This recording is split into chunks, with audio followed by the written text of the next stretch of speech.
Okay. Howdy, y'all. 'Tis been a while. May the fourth be with you. And I have now officially dated this as you know the date. Um, yeah. Been really busy with work, so apologies for not doing this for 3 weeks. Like I said, busy. Oh boy. Like, and I'm not talking. I'm not talking out my ass when I say this. I'm not. I I I I can't even wrap my head around what has happened from Monday to today. Like, just in this week, it's been insane. And I thought Monday, I was like, this is the craziest thing that's happened thus far. Boy, me 5 days ago, horribly, horribly naive. So, let me spin you my tale of tragedy and woe and suffering, of lost love, of dragons and magic and wizards. Sadly, dragons and magic and wizards don't appear in this story, but I just wanted to, give you guys a sense of, oh, cool. This might actually be interesting. Instead of Darth spending like 2 hours just explaining the backstory of this, like a Tolkien novel. So, our story begins 2.5 to 3 weeks ago, maybe longer. Like I'm suffering time dilation.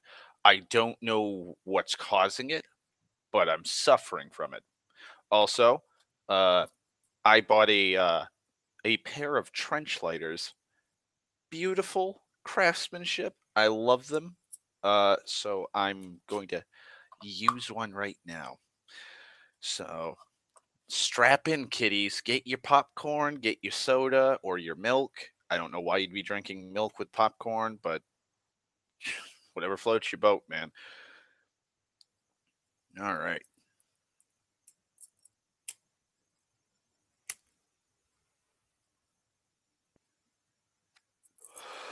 Okay. So I'd say 2, 3 weeks ago, two new guys come walking into the shop one early morning. And by early morning, I mean exactly at 7 o'clock. Now, no, I'm sorry. I'm sorry. I'm getting ahead of myself. It's still 2, 3 weeks ago. Josh, and I've talked about Josh multiple times here on the show. Josh, I found out the reason why he wasn't working through March with us to do spring cleanup was because he was suffering from the flu. And after 2 weeks of the flu, he got an ear infection for a week. And so his grandfather, Donald, was like, "You're not going to work." So for 3 weeks, I was just being put into bullshit in March. Wow. Yeah, it's been a lot longer. Eh. Yeah, probably 2, 3 weeks. I mean, it is the fourth. Okay. So one day, in walks this kid with the same fucking name as me. And he must be all of 4 foot 11. 4 foot 11, 5 foot 2. The tallest. Short as a motherfucker. With the same name as me. Sounds exactly like my junkie cousin with the hook hand. Just absolutely awful. Absolutely awful. And we are sent sweeping.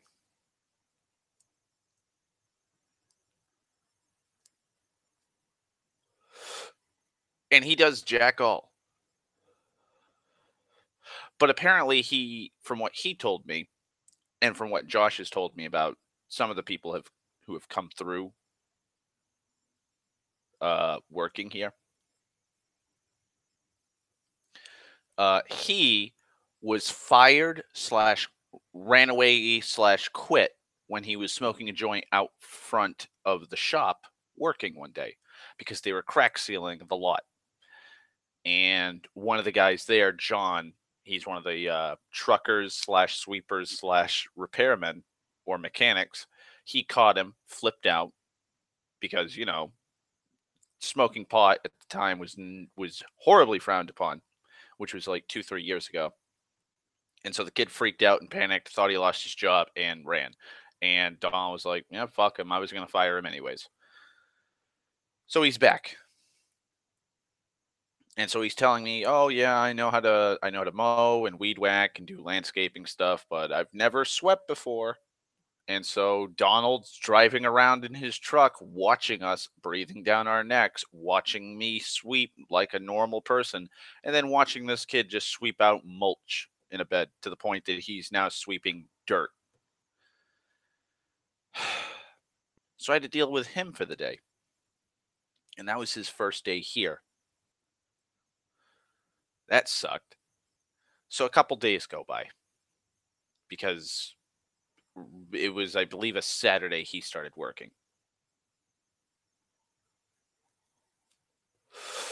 So he finishes that week working one day. And Donald even asks me, how'd he do? And I'm like, well, if he's not talking on his phone and if he's actually paying attention and if he actually knew how to use a broom, he'd be a competent worker. And what's Donald say after I give him that detailed report? Ah, he's learning about it. He'll get used to it. He's learning.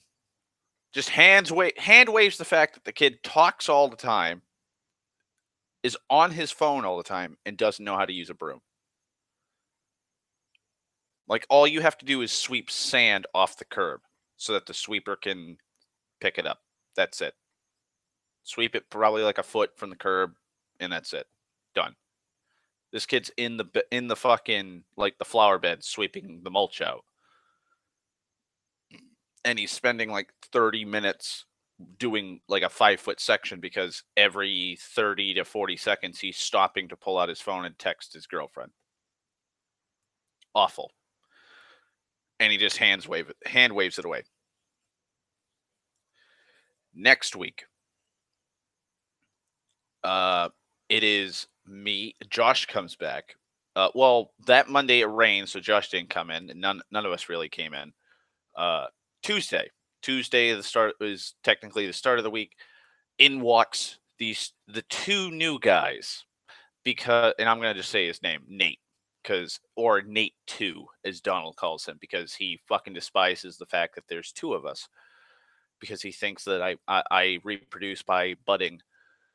And so Nate 2 comes in and he's got a friend behind him. Now Nate, I'm just gonna tell you one thing, and I guess it's just my old world work ethic. If you come into work with a pair of boots on, jeans, doesn't matter, like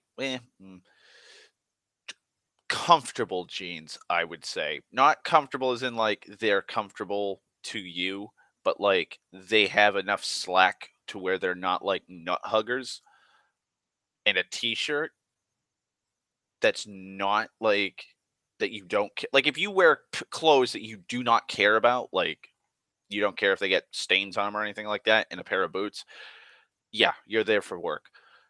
This kid Tyler comes in with pristine white gauges in his ears, pristine white Nikes on his feet, a pair of nut hugger jogging pants, not like sweatpants, but like this I, like a cotton polyester fabric. They're like stylish fashion jogging pants.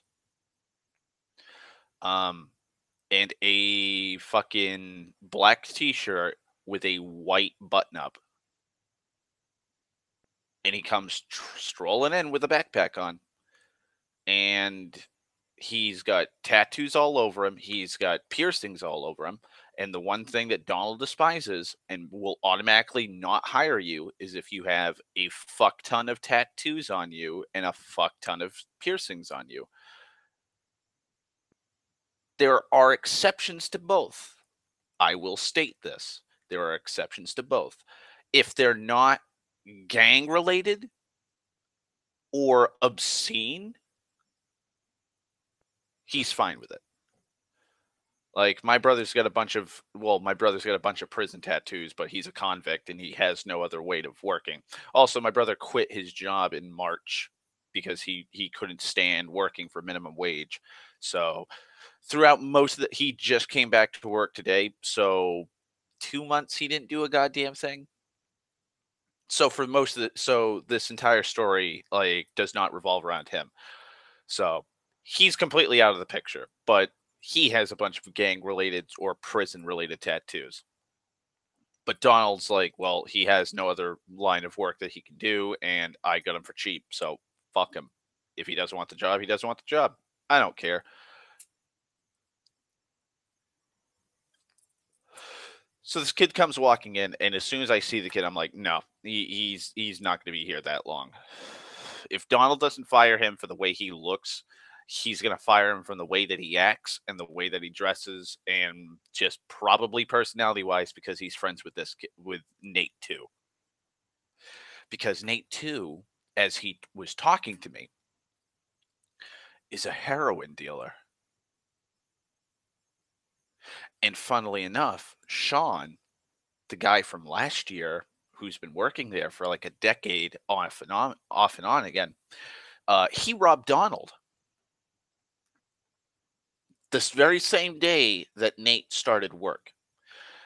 For as you, because I have to go back to explain this situation. For you see, Sean had started working and he didn't even work a full week before he got a new job. He got a job like 8 blocks down from me at one of the milling factories that makes rubber seals.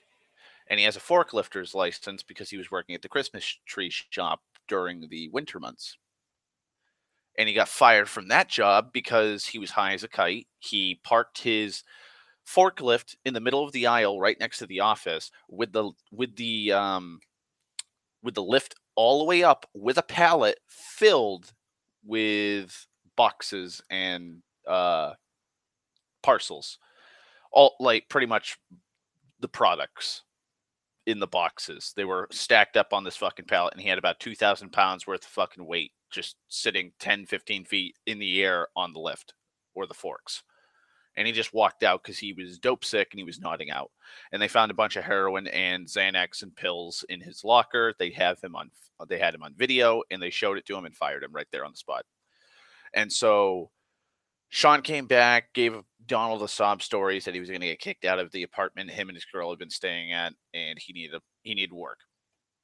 Well, he's not even there for a fucking week, and he gets another job, and so he splits. So he asks Donald if he could borrow $200 because he has to pay rent, and he never shows back up to work.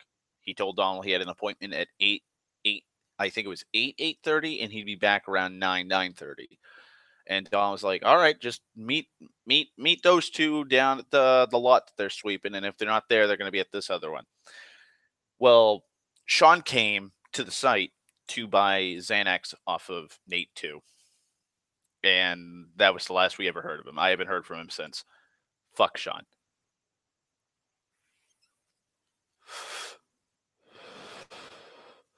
So there was that. So back to the main part of the story. So what happens is, Josh is back. Yay. We're doing landscaping fucking like 2-3 weeks late, but we'll be able to bang out all the shit we need to do because we're the super crew. And we've got four guys, and then in walks Bobby, and Bobby's with us. So now that's 5 men doing all this cleanup in the park. Shit's gonna be tit work. And so it was. We started raking up all the leaves, cleaning out the beds, weeding, sweeping up all the sand off the walkways and the sidewalks, and oh, how glorious it was.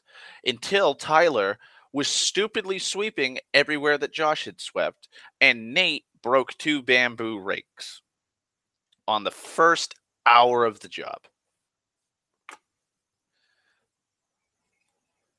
And Josh kept telling Tyler, don't do that. I've already swept it. And the kid doesn't even know how to sweep with a broom, like Nate, too. So that's lovely. We then go to the next job site in the park. We start doing that. Bobby, me, and Josh did the front of the place. We did the front of the place. We did the side, raked all the leaves out of the lawn, which is a pretty big fucking lawn, too. And then we wrapped ourselves around the back. We did everything, did all the work we had to do. These two motherfuckers spent 4.5 hours in the same spot picking up sticks. What should have taken them 30 minutes to an hour to do took them vastly longer. Also, I'm going to have to make a side note because Josh told me this, and Sten just said in the chat there, Chris 2.0 and 3.0. Chris no longer works with us. He has a job as a bathroom janitor at a college. He will no longer be coming back.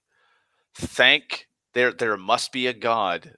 This may be the best year working here, because most of the fucking assholes that I despise and rant about are gone.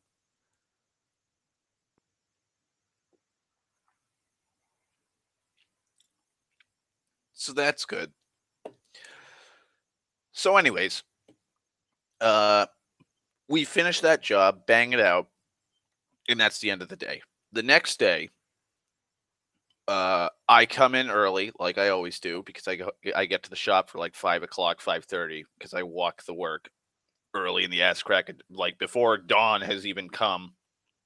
I'm already walking, and Donald comes in, and Donald asks me how Tyler and Nate too worked, and I said, well, if they're not talking to each other and they're not on their phones and they're not fucking up with any knowledge of whatever fucking tool they're using, they're kind of confident. Like, eh. And he hand waves it. So what does he do? He has Josh bring both of them back to the park with trash bags to pick up trash. And after they're done, they're going to come back. They're going to come with us to the daycare, which is like 100 yards from where they get dropped off at the top of the industrial park, which is next to the city dump. And they'll be working with me, Bobby, Josh, and Orlando. And so we're there practically all day. We're doing the hedges, we're raking,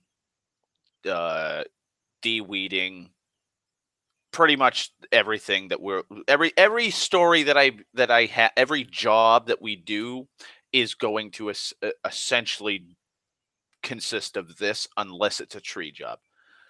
So we're just cleaning everything up, making everything look nice, and then just getting everything off the lawn so that when we mow, we don't have anything getting sucked up like rocks or big branches. Takes them about 5 hours. They get dropped off at 7:00, and it takes them till 12 to finish. And they don't know how to pick trash. They forget where they put the trash bags when they were done filling them and tying them off. You're supposed to leave them on the side of the road so that when you get picked up, the guy who picks you up will be able to drive up and down the street and be able to, stop and grab it. And then Josh brings them back to where we're working.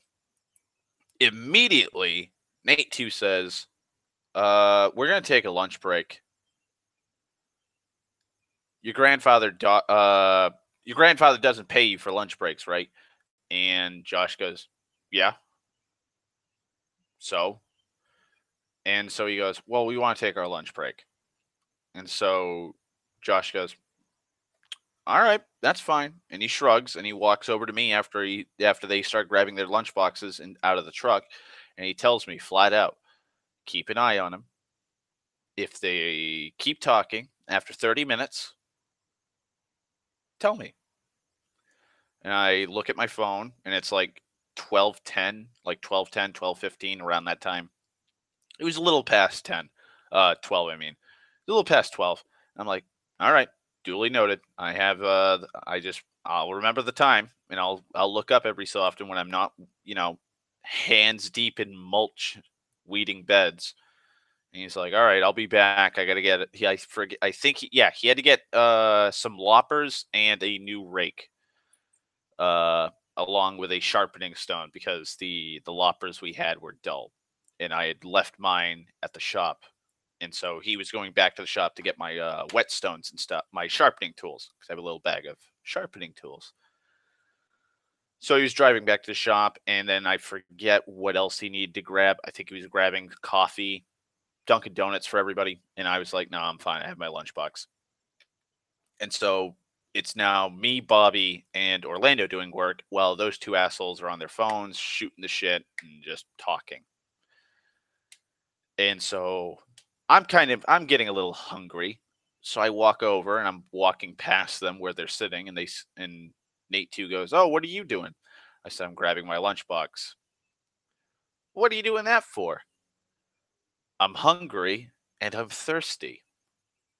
"Well, you didn't tell Josh like you're taking your lunch break."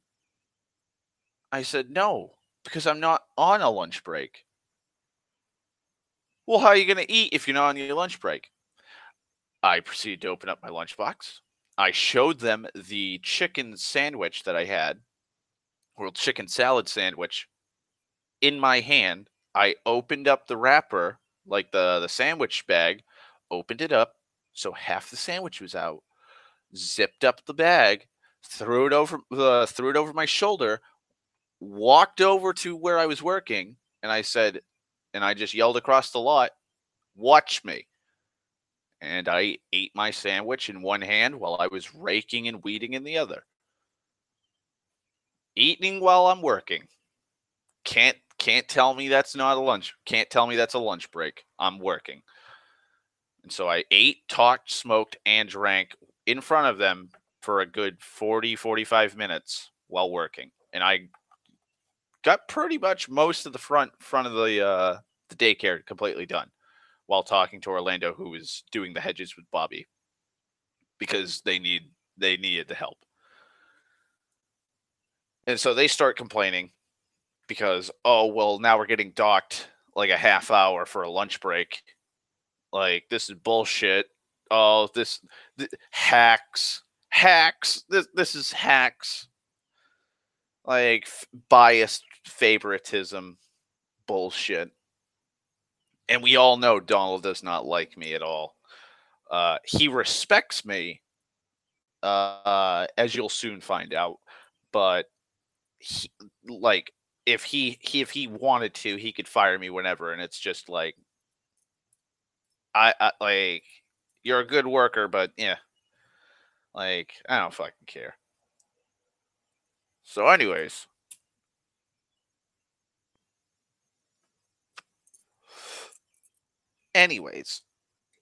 workday goes on as expected.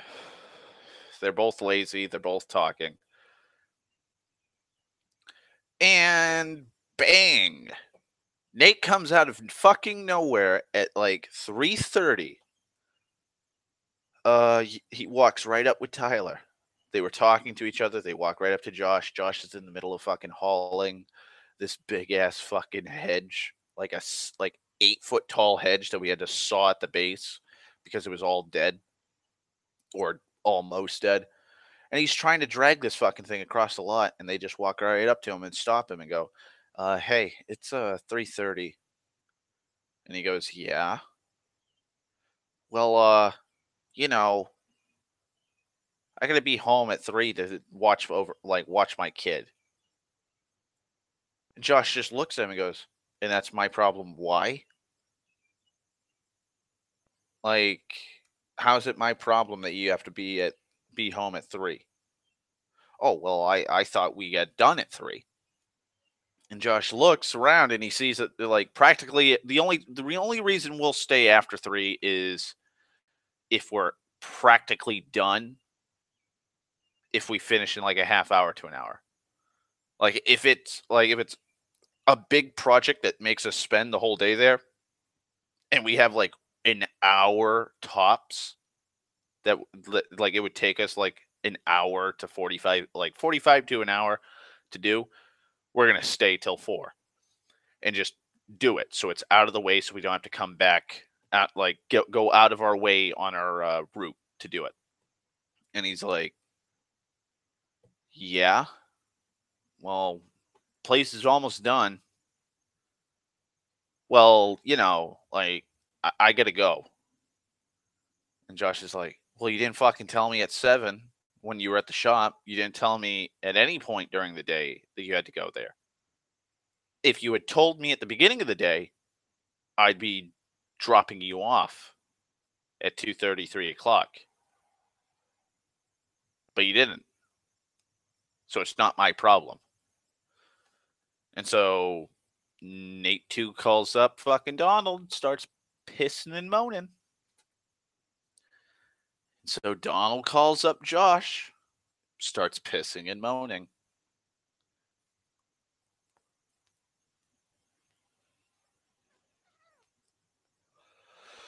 So Josh had to drop him off, and we finished in a half hour, and we're just sitting there waiting. Tyler and Nate are long gone. We're all fucking talking like, Jesus Christ, do you see how fucking useless those two are?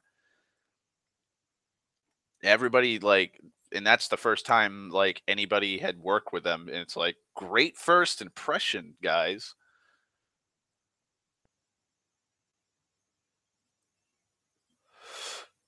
And so that happened for about a week.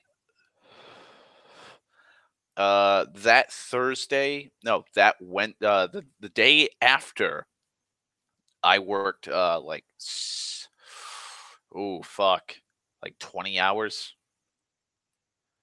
I worked from 7 to 5. Had an no, I worked from 7 to 4, had an hour break cuz Donald was like, "Take a break. We're going out at 5 and we're going to start sweeping some lots." And then from 5 to like 3 in the fucking morning, I was sweeping. Sucked dick, but I did it. And Nate Wednesday, after telling Josh he had to go at 3 to watch his kid, told Donald that he would be there for 5 o'clock along with Tyler. Neither of them showed. They texted Donald and Josh excuses like, "Oh, well, I'm really tired from that from today." And all we did was rake leaves, weed beds, and pick up sticks. That's it. And so Donald and me had a heart to heart, an actual heart to heart, probably one of the very first big heart to hearts where we just shot the shit and talked like we were just, normal people, like I do with Josh all the time. And I guess that's how Donald got respect for me, I guess. I don't know, because he gave me a nickname after that, which I don't even know the meaning of it. It's like it's a completely random fucking nickname, and it's just my name but with neat at the beginning. Neat Nate. And I don't know what the neat stands for. Is it an ironic neat?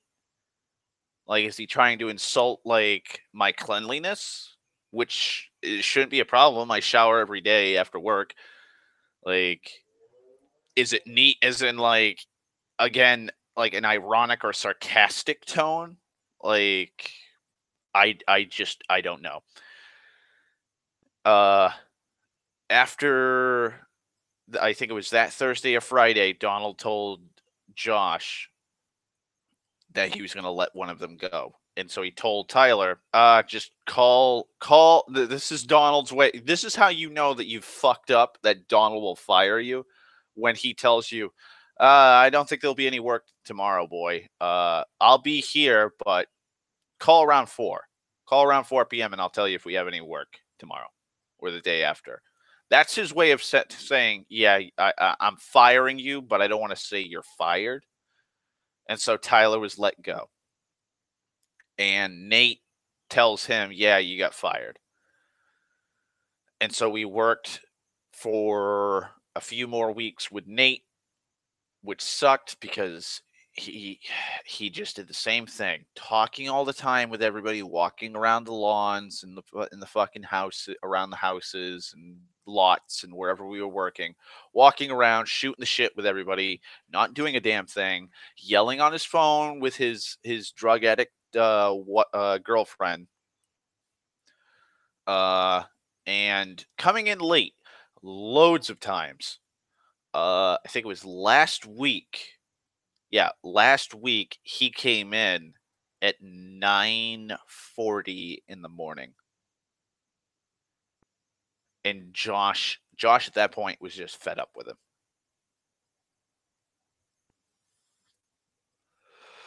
Because the day before, I think it was a Tuesday. I think it was a Tuesday that happened. That Monday when we started work, it was kind of raining. And so Josh was getting texted by Nate, and Nate was like, "Oh, is there any work today?" And Josh was like, "Well, there's 4 fucking people already, and we have the 1 ton now because the 1 ton got fixed. There's no way we're gonna be able to fit 5 people."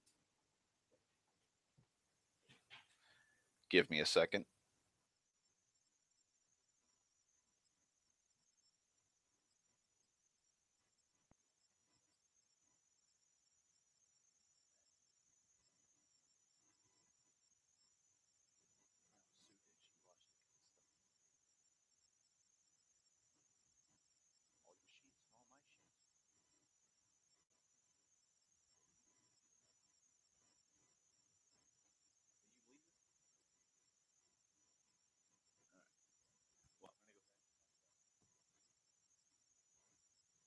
Okay. So, anyways, uh, so Josh tells Nate, well, there's no work today. But what Josh really wanted was not Nate. He didn't want Nate coming in because we have 4 guys in the 1 ton. There's no way we're going to be able to fit 5. Well, Nate finds out by Bobby because Bobby and him are talking because Bobby's an addict. Uh, Bobby starts texting him and is like, "Yeah, I'm working today." And so he starts bitching and complaining to Bobby, calling him up, going, "Oh, what the fuck? I'm losing 10 hours because apparently, like, Nate has in his fucking head that he's going to work till like for 10 fucking hours. Who the fuck knows?" And so he's pissing and moaning. Next day comes. I slept in because I didn't have my fucking alarm set. And my father calls me and is like, "Hey, we went to one of the houses. There was nothing there, and we're practically driving by your apartment. We'll pick you up around 7:30, 8 o'clock." So I got dressed. I packed a lunch, went downstairs, walked up the block, and Josh drove by in the 1 ton, and it was me, Josh, my father, and Bobby working. Nate starts texting Bobby, and we started working at this house at like 8:15, like literally up the road. Starts pissing and moaning to Bobby, like, "Oh, what the fuck? Where are you guys? I've been trying to call Donald. Donald won't answer his phone. What Josh isn't answering his phone. What the fuck?" Bobby tells Josh. Josh tells him, "Tell him no work. Like, if he's not gonna show up on time, fuck him." Like, the only reason that I wanted to like, the only reason I picked up Nate is because Nate's a good worker, and the only reason why Nate didn't come into work is because he slept in and he walks to work because he doesn't have a ride. And like, that's the cool thing about Josh, like, he understands my situation, and so he's totally fine with me not showing up a day because he's like, "Well, it takes you 2 hours to walk. Like, I'm not gonna fucking hold it against you. Like if you wake up at 6 o'clock in the morning, you're gonna be an hour late, and my grandfather will just be like, you came in late, fuck you." So there's that. So that's good. And so he's like, again, and it's the same situation as Monday. There's four guys. We don't have enough room for five.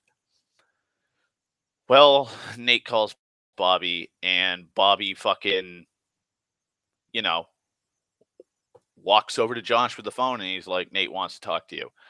And Nate tells him essentially that Bobby told him where they are, that he's coming to work, and that he'll be there in like 15 minutes. That's at like 8:58, 9 o'clock. He got there for 9:45. We were just finishing up the house, and if we had finished 5 minutes earlier, we would have been gone. We would have driven away. And so what happened? I was so fed up with it. I was like, you know what? I'll sit in the back. I will sit in back of the 1 ton on top of all this brush that we have, which filled the whole 1 ton. We had the wood chipping box on top. I was like, I'm dealing with that. I'm gonna sit there and stew in hatred that this little fucking asshole is here again. Because I at that point I was fed up with him. And he's like, "Oh well, there's not enough room for four people in there." And I looked at him and I said, "You are all of 3'5". You can fit. If not, you can sit on somebody's lap." And he's like, "Oh well, I'll just hop in the back anyways." And so Josh is annoyed now. Like we were having a nice discussion about Stellaris and Dragon Ball Super and fuck, the Venom teaser and all that. Just fun. We are having a fun discussion like we always do. And bam, like just fucking kill his dog right in front of him and plop it on his fucking lap or front doorstep. Like sucked the fucking happiness and the fucking the laughing, just the giggles, just ruin everything. Just ruin it all for everybody. My father was in on all the stuff. He was having fun. We were shooting the shit. Bobby was having fun. He was shooting shit. Now everybody's just like, ugh, Nate 2's here. And so we start working with him. And as we're working, one of the houses we had to go to, fucking as we're going there, the 1 ton dies. And so we had to call up John. John had to drive Josh's car down with a toolbox and fucking try and fixing it. And he finds out that one of the fuses blew in the fuse box. The engine control module, one of the engine control modules. He puts a 20 volt, a 20. I think it's a 21. It's been a while since I've used fuses, but he puts a 20 in the box and it blows when he turns the key. Okay. So he tries a 30, jiggles the wires, makes sure all of them are grounded, and it finally turns on, and he follows us to the workplace that we're going to. And once we get to the workplace, Josh goes, "I'm going to get a box of fuses in case it happens again, because it might be something electrical that's not fully fixed. I'm going to drive there, drop John off, drop the tools off, and then I'm going to come back, and then Bobby can drive my car behind me so that everybody has room. Because I'm not dealing with people in the back of the 1 ton, because that's an automatic pull you over, fucking slap you with the book kind of a thing with cops. Understandable, especially if DOT finds out." Okay. As we're working, Nate's on his phone. About 15 minutes later, somebody comes driving up, hands him a little baggie. And it's like, lovely. Now you're doing drug deals outside of fucking business. Out in the fucking open on the street in front of the place that we're working at. Like, Donald's shop number is right on the side of the fucking doors. If he were to see, if somebody saw you do that and go right back to work, they could call up the shop or call the cops and tell them, look for this fucking truck with an obnoxiously bad safety yellow dump body with this name on it. And if we got pulled over, Donald will find out. And if they call, Donald's going to know about it. And I tell Josh, and Josh is now fuming, but he doesn't say anything to Nate. He tells his grandfather. Grandfather does nothing. So now I'm going to fast. Give me a second because I have a random message on.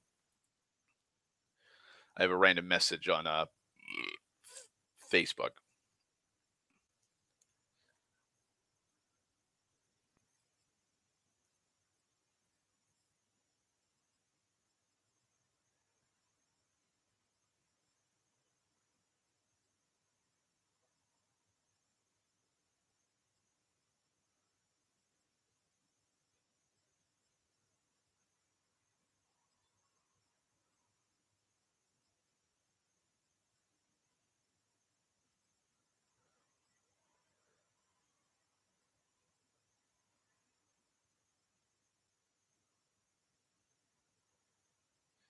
Oh, fucking Christ.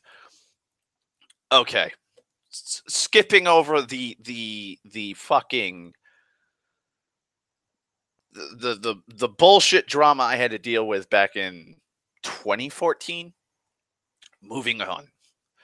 So I'm going to skip ahead because I'm going to tell you what happened this week. So, normal day, normal fucking day. I walk to work. It's Monday. I wake up. I wake up at 2 o'clock in the morning. I have a cup of tea. I make my lunch, pack my lunchbox, get everything set. I walk to work. I get to the shop for 5:30, around 6 o'clock, because I'm taking my time, slowing down, enjoying the weather. First thing out of Donald's mouth when he comes walking in, I'm going to need you and your father to go out with Scott and Josh and get the 3 horses from the corral and bring them back to the pen. And I'm like, wait, what? Apparently, people don't understand horses. If you have a normal fucking fence and you have a horse, it's fine as long as the horse stays in the if the fence is high enough and the horses know that that's a fucking fence that they cannot jump, they'll stay away from it. But if you come over with sugar cubes or apples or food and they see that, they're going to run over. And a lot of people don't grasp the sheer weight of a fucking horse. It's like, I don't know, 1,200 pounds? Like, I'm ballparking it. I'm going to look up the average horse weight. They are heavy beasts of burden, is my point. Yeah, between 840 to 2,200 pounds is a horse. These horses are probably 1,500. Yeah, probably around 1,500-pound horses. Like, they are fucking built. They are built for running, jumping, doing the normal stuff that a horse would be doing, other than plowing or tilling fields. So when you come over with fucking food to a wooden fence, they're going to break planks. They're going to break the fucking fence. And somebody did that and it broke the fucking fence. And the horses didn't mind it at the time. But when they realized they could just go through the fence now, they went right through the fence and ran and just started wandering like 7, 8 houses down the road on a busy country road. So I light up a cigarette, I walk down the street, and I see 6 squad cars with cops all around, blocking traffic, motioning to the traffic as to go to and fro. and there's Scott with 3 horse leads, two on his belt and one in his hands as he's trying to calm down the horse enough so that he can get it onto the its pit and or its bridle and fucking hook it so that he can start having somebody lead it. Well, he does. He hooks one of them. And he hands it to me. I start walking it, and immediately the other two just break into a fucking full speed gallop right past me, like 6 inches, nearly fucking hit me, and they jump right out into traffic, nearly getting hit. Thank God, people. Thank God, brakes are a thing in a vehicle, and they start galloping through the whole fucking through all the neighbors' lawns, neighbors' houses, just right through their property. And they go right back up the street. They pass the shop and go right into the just down that street even further. And so I bring this horse back to the shop, right to the fucking pen. My father's trying to fix the fucking fence, or well, at that point he was getting the parts he needed to fix the fence. And there's this other chick named Amanda or Ashley or whatever her fucking name is. She takes care of the horses. She's like, okay, well, here, give me the lead and I'll tie him up and I'll be fine. So I start walking with Josh and trying to catch up to, well, yeah, I'm trying to catch up to Scott and Josh, who are trying to get the other two. Immediately, as I'm crossing the fucking street, here comes the same horse I caught. Because apparently the chick didn't realize that the fence was not fixed. And so here he goes, speeding back. And so it took us like 2.5, about 2 hours, 2.5 tops to catch the horses and put them back in the pen after my father fixed it. Just another day in the country, folks. So that was Monday. We also had to deal with Nate too, deal with his bullshit. Tuesday, I did not go to work because I was absolutely fucking tired and I wanted to sleep. Thank God I didn't come in this Tuesday because Bobby and Nate too were fired. What happened, and this is all hearsay, this is what I was told. Josh came in after work, after working at one of the houses that we were working at on Monday. Now, that's the other thing that happened Monday. We went to do tree work. It was me, Scott, my father, Josh, Bobby, and Nate. We go to the house, we start working. Bobby is so fucking high. He's walking at a 0.5 mile per hour. He's shuffling. He doesn't know where he is. He's zoning out. After an hour of working with us, and he came in late. After an hour of working for us, he walked over to Josh and said, "I can't do this anymore, man."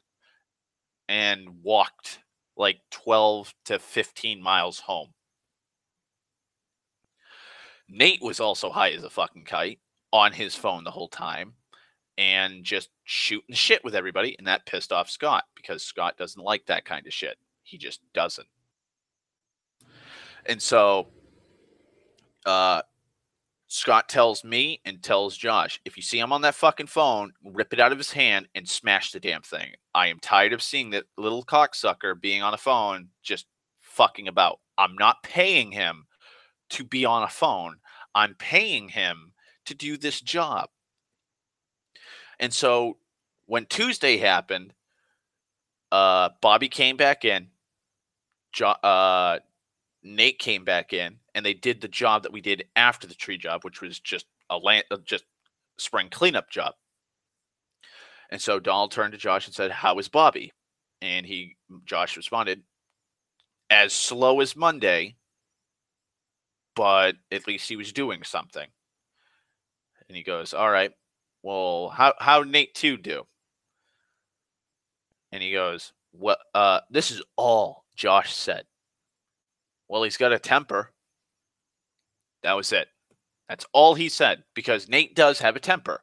He's always bitching and complaining because we're always telling him, lift the fucking barrel, or like we have to yell at him to fucking have him do something, and he gets pissed off that we're yelling at him. Sorry, it's not our fault. You're a fucking deadbeat worker. And so as soon as Donald heard that, he called. Now, after he did this, after they get back, he tells them, "See you in the morning," which is just the normal thing he says, and both of them say, "Okay." Well, yeah. He calls Bobby and tells him the same thing. Call me at 4 o'clock tomorrow, because there's no work tomorrow. Says the same thing to Nate. Now Nate's friend Tyler got fired, and so now Nate knows exactly what's going on, that he's getting shit canned. So he starts texting and calling Josh and harassing him. He would not stop texting Josh till 1:30, 2 o'clock in the fucking morning the following day. And Josh was pissed off at his grandfather because, as Josh says, and it's the truth, Josh is the boss only when it is convenient. Like, Josh can't fire somebody, only Donald can fire somebody. All Josh does is, as the boss, is tell us what we're doing and then writing down our hours. And if Donald wants to know what happened on a job, Josh tells him. All the decisions go there. But when somebody gets fired, it's immediately Josh's priority. Like, Josh is the one who fired them. So Josh has to deal with this cocksucker texting him the whole night. And all he does is piss and moan and complain. One of the texts that Josh read me, which was pretty funny, was, "Oh, I'm sorry I'm not as cool and as funny as your other friend who just sits there talking about video games that you two play." Like, literally pissing and moaning over the most trivial thing. Yes. And Josh even said, yes, he's a friend. We talk about video games that we play. But you want to know what he's fucking doing while he's talking? He's working. He's hauling wood. He's breaking up leaves. He's carrying a 150-pound barrel of wet leaves while talking to me, while I'm carrying the other barrel we have. And we're talking while we're dumping them in the pile in the woods, like where we dump. Like, we're shooting the shit while we're driving to and from a job to the next one. Like, yes. Like, what does this have to do with the fact that you have a temper, you're a drug addict, you deal drugs, and you're on your phone all the goddamn time, and you barely do anything? And that was the end of that. Wednesday, I call like, my father pisses and moans because I didn't come in Tuesday. Tells me to come in. It's really important. They really need me at the shop because of how much work is going on. Now, when my father texted me that, I didn't know that Bobby and Nate got fired. So when I walk to the shop, I get there for 5 in the morning. And I know it was 5 in the morning because my father hadn't taken the dogs out, and that's around 5:30. I get to the shop. I shoot the shit with my father, and Scott was sent out to Martha's Vineyard to street sweep. And I'm like, and I hear a car pull in, and I'm like, is Scott here? Because it sounds like Scott's truck. And he goes, no, Scott's not here. He's out on the vineyard doing basins and street sweeping. I'm like, well, I hear a truck out front. Pay no mind to it. Might have been Cash or one of the other guys that does, or John Pinard, the guy who fucking does trucking and stuff. Might have been him coming in late from doing like a street sweeping job or something. 7 o'clock rolls by. I'm sitting there with my father. We're waiting for Donald to come in. Josh comes in with his grandmother, Pauline, and he's got a big old smile on his face because of the insanity that just happened.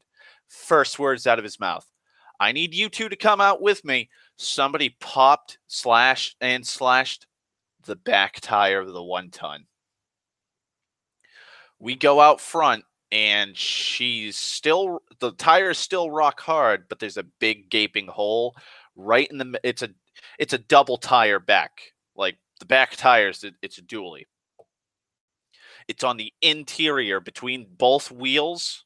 It's on the side. It's on the right tire facing outside on the left wall on the inside. The only way and it was big enough, and I mean big enough to fit 3 fingers into it. Tires popped.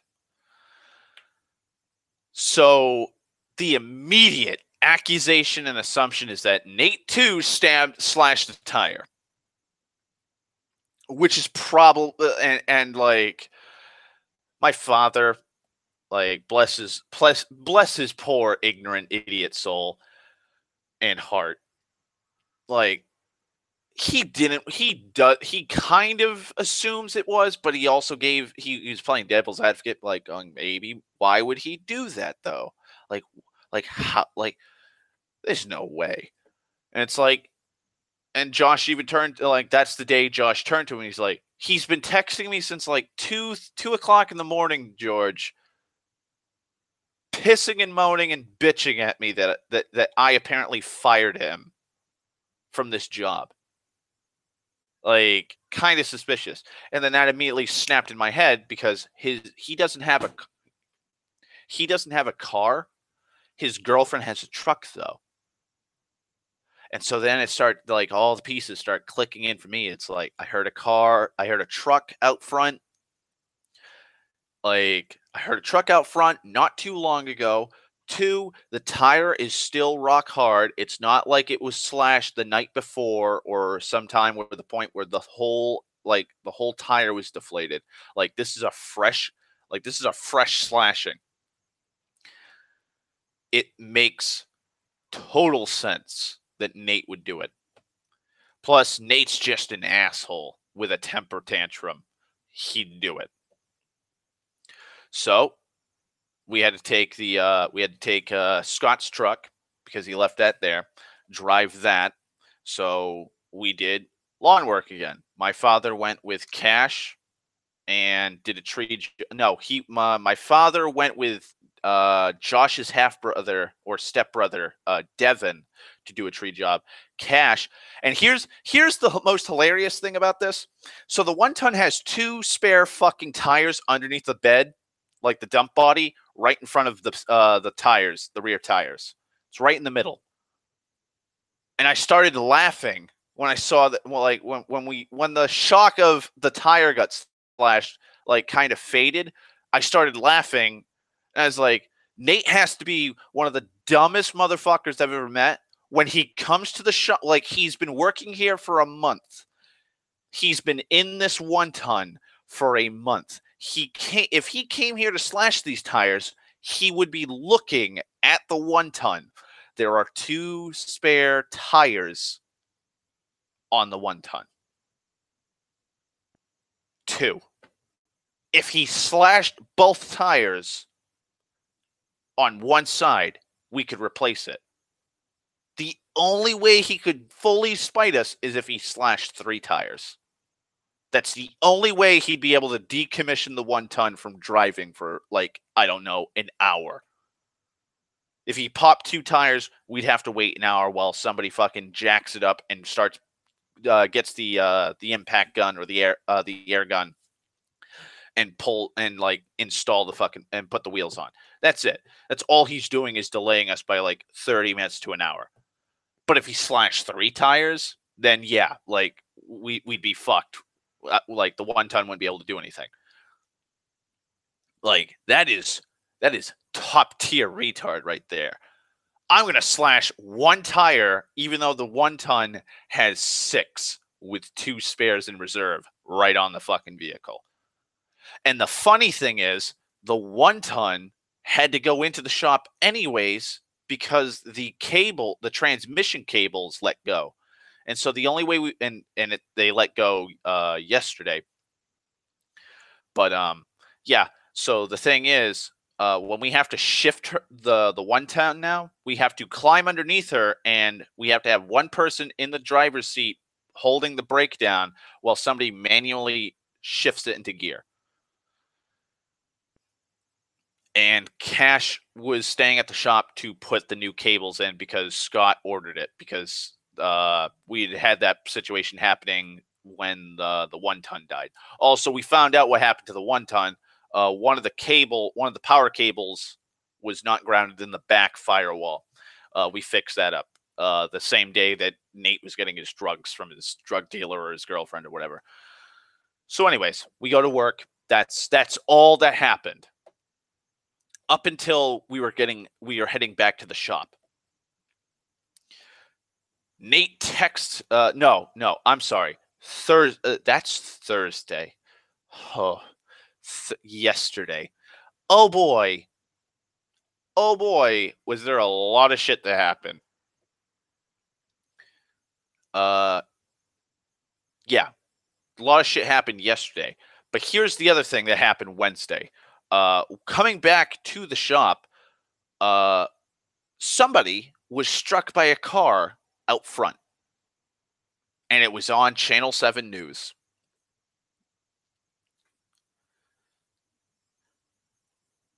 Across the street from Donald's shop is a house, and the house had a team of insulation installers putting in installation. One of the guys now, the street, the side of the road they were parked on is on the. If you're driving up, they're on the left. They're on the left lane. They're on the opposite lane of you. If you're driving down the road, whatever lane you're going, they're on the opposite side of you. So when people are driving up this road, Donald's shop's on the right, and that house is on the left. And I say that because that's where the car was coming from. They had a solid 20 feet of space between them and the man they hit. The guy was getting out of the truck, getting into the truck to grab something out of the truck. Could have been tools, could have been some like a roll of insulation, could have been anything. He had no need to be struck. He was nowhere near the right side of the road or the wrong side of the road. The guy struck him head on, smashed out the windshield. And as we're driving back to the shop, we see fucking like all of the town's police forces there. We have the only ambulance the town has, and we have Channel 7 News asking everybody, "Did you see what happened?" Well, like what happened? Like asking everybody, and that's what happened. And it was like to show you just how minuscule this town is when it comes to shit like that. I actually looked it up coming home like 2 hours after it had happened. After I had left the shop, it was a 30-second clip on the news. I looked it up on the Channel 7 website, and it was a 30-second clip being like, "Man was hit by a car. Here's somebody who was there." And the person's like, "Yeah, well, the guy got struck right here, and we saw what happened, so we grabbed some blankets to stop the bleeding and called 911. Over to you, Jim." Like that's it. Like that was the whole news thing. That's how little news happens in that town. On to Thursday. Thursday comes. It's pretty uneventful up until, because Thursday's payday, up until Nate comes in for his paycheck. And the funny thing is, he's going to have to come back next Thursday to grab his paycheck for Monday and Tuesday. So we finish up the job at like 2:30. We're driving to the shop. And immediately, because the area of town that we're working in is a dead zone, Josh's phone starts blowing up. Now he hears like maybe one or two bings, and he thinks, "Oh, it's like maybe like a text from his like Cash or somebody, or my father texted him." But then it's like 4, then 5, then 6, then 7 beeps, 8 beeps, and he's like, "What the fuck?" So he opens up his phone. It's Nate, and he's texting him, and he starts complaining that apparently Donald assaulted him and threatened him when he tried to come to pick up his check. And he's going to be pressing charges on the shop because of how threatened he feels. And we're sitting there, like, we're both sitting there dumbfounded, like, what? Why, like, Donald threatening somebody like that? Like he hit him? No. We get back to the shop, and there's two people sitting there just shooting the shit with Donald. And all three of them say the exact same story. Donald was sitting in his chair in the office, minding his own fucking business. Nate came with his girl, hopped out of the truck, walked inside, asked for his check. Donald handed him the check, and Nate counted it in front of him, and he was docked $10. $10. He wasn't docked for, coming in at 9:40 or being docked for the hours he spent throughout the week just shooting the shit with people and not doing a goddamn thing. He was just docked $10. That's it. Docked $10. And he just started going off on Donald, yelling and bitching and complaining about how he's being robbed $10. And Donald said, "You don't like it? Then you can get the fuck out of here." And so Nate starts mumbling to himself, and Donald said, "I heard him call me a cocksucker," under his breath. Donald turned around and said, "You want to mumble?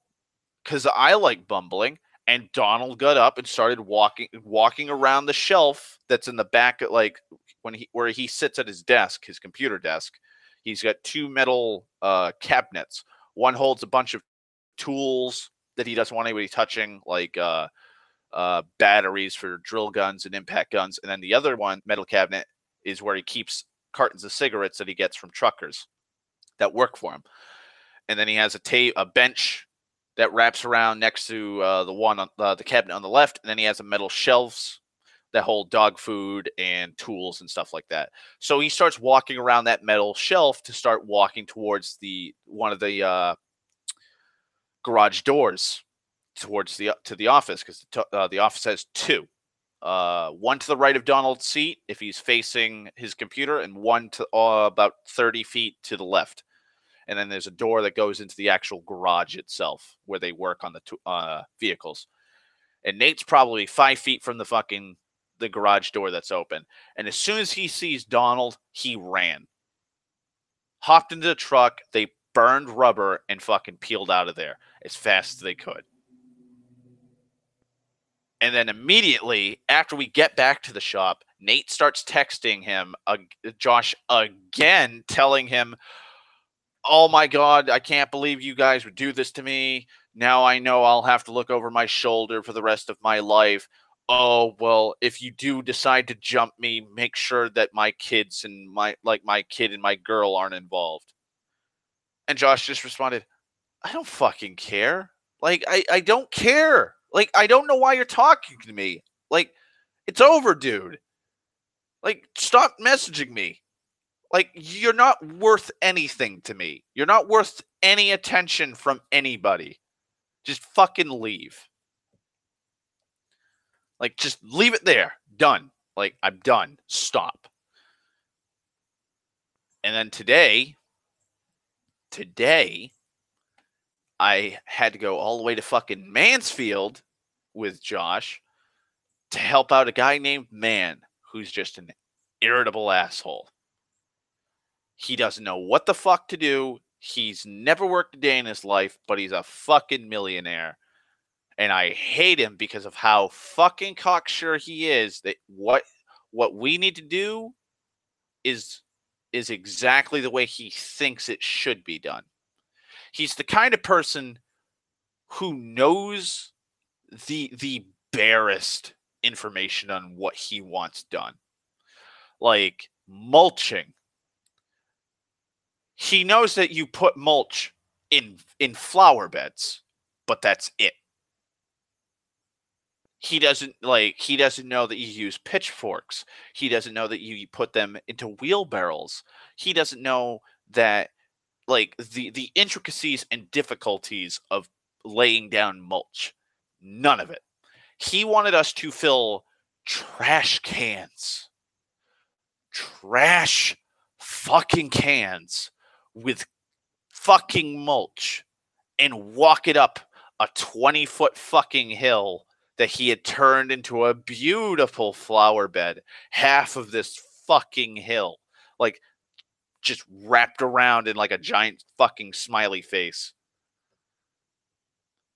I want you to carry this up the fucking hill in trash cans and dump it. Because that's what you do with mulch. I want the mulch to be 6 inches fucking thick. He specifies how thick he wants to. Oh, that motherfucker. Oh, I hate man. I hate him so fucking much. God, I hate man. And we had to tell him, you ordered 5 yards of mulch. There is no way we are going to put down the amount, the quantity of mulch you want. If we have to do your front flower beds, which there are 3 of, then you want the whole back done. There's no way. We used a yard for the first 3 beds. That'll leave us 4. We will have to spread it down super fucking thin to stretch out 4 yards of mulch. And he's like, no. This is how you do it. This is how you're supposed to mulch. I know what you guys are trying to do to me. And it's like, the fuck do you think we're trying to do, dude? Like, the fuck do you think we're doing? We're trying to rob you? Like, we're trying to make you pay for an extra 2-3 yards of mulch? Seriously? You don't need to worry about paying for an extra 2-3 yards of mulch. You don't. You've never worked a day in your fucking life. You will never have to work a day in your fucking life. Like, relax. We can fucking do it if you order up another 2-3 yards and have it dumped. We will do it. And he's like, nope. Nope. Just do it the way I want. And I just looked at Josh and I'm like, I'm fucking doing it the way he wants me to do it, but I'm not spreading it. Josh looks at me and goes, wait, what? I'm like, Josh, he ordered us to fill up trash cans with fucking mulch and dump it onto that fucking hill. I'm going to do exactly what he said to the fucking T. I am not dealing with this asshole. So I filled up every trash can I could find at that house, which was about 6 or 7. Carried 2 up the fucking hill, 1 in either hand, and I dumped them. So I picked up. So we just moved the mulch pile and moved it up a hill. We pulled a Patrick Star. Just move it over here. And that's what I did. And he started complaining, and I was like, Josh, it's all yours.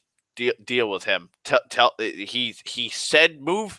He said to put him in trash cans. He said to put it on the hill. He said nothing about spreading it. Nothing at all. He wants it 6 inches. There ain't no way we'll be able to do it. And I don't want Donald pissed off at me because we didn't get paid today from doing all this work for this dude.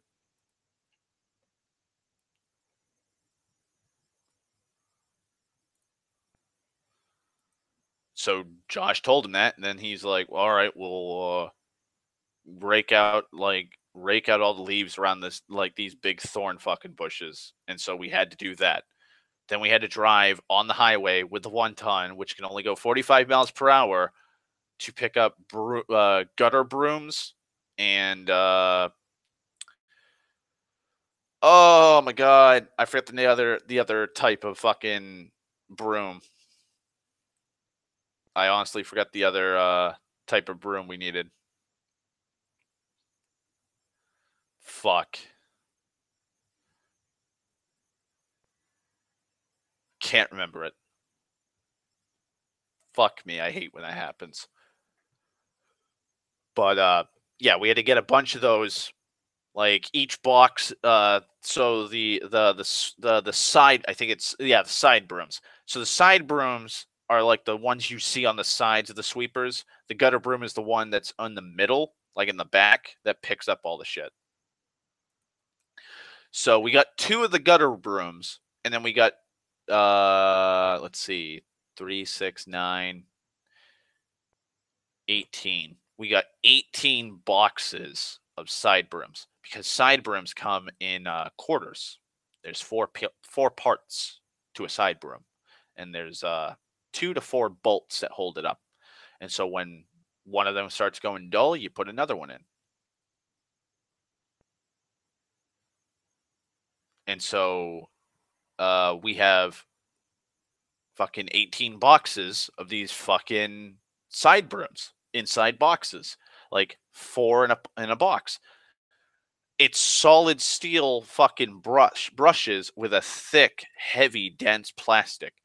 We throw that on. Each box had to have weighed probably 50 to 70 pounds, give or take. They were hefty fucking boxes.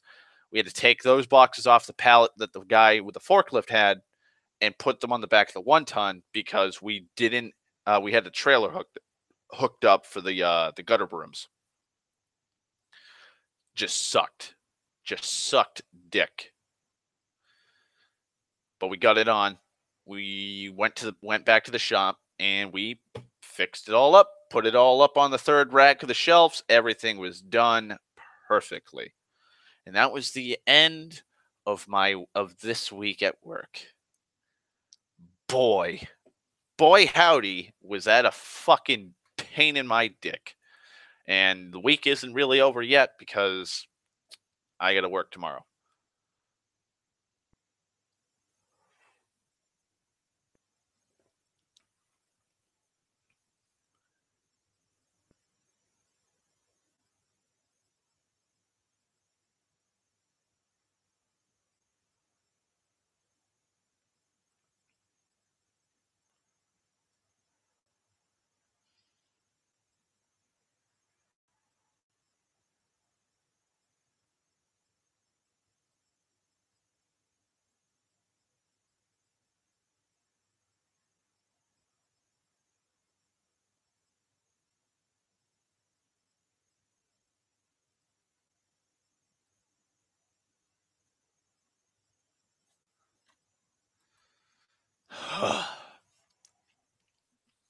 God. 'Twas an insane week indeed.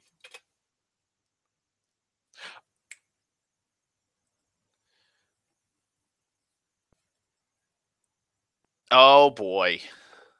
Oh boy. As I say it every time something bad happens at work, goody gumdrops. Oh, goody gumdrops.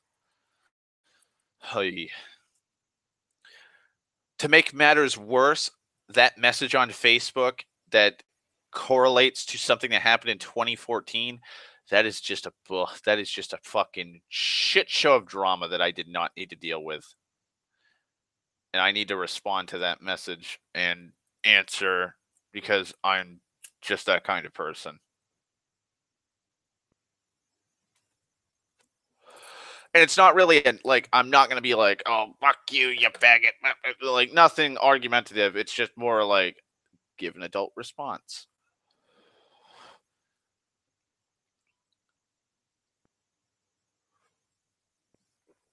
Give an adult response. Yes, some horrible shit went down. You didn't deserve to be treated the way you were treated. This person has come to apologize. Adult response. An adult response.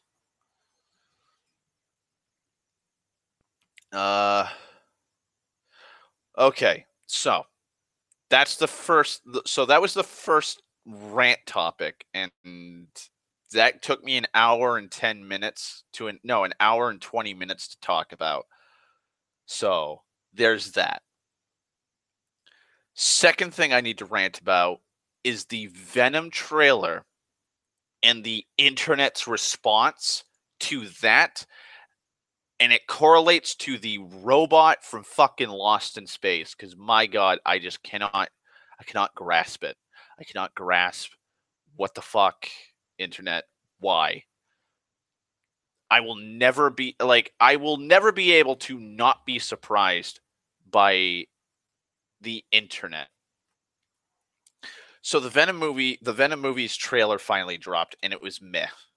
I give it a 5.5 out of 5.5 or a 6 out of 10. It shows you practically what the whole movie's about.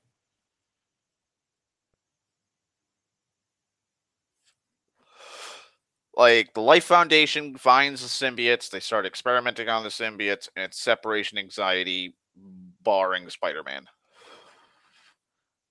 Like uh, Eddie Brock is no longer a just a an asshole. That's essentially what he was in the comics, was just a meathead asshole.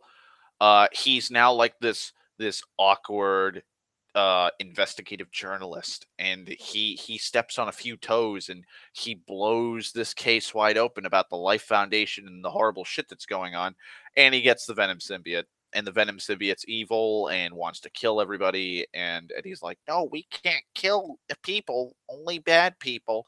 And Venom symbiote's like, fuck you, bitch, I'm like, we'll do whatever the fuck we want. And like the last 5 seconds of the clip is you actually get to see what Venom looks like. The internet's response: holy fuck, a bunch of women apparently want Venom to fuck them and eat them out. That's been a buzz on Twitter and Facebook and Tumblr apparently. Women want to fuck Venom. And then when the fucking Lost in Space reboot on Netflix came out, fucking women on Tumblr, Facebook, and Twitter are ranting and raving about how much they want to fuck that sexy robot. The fuck, internet?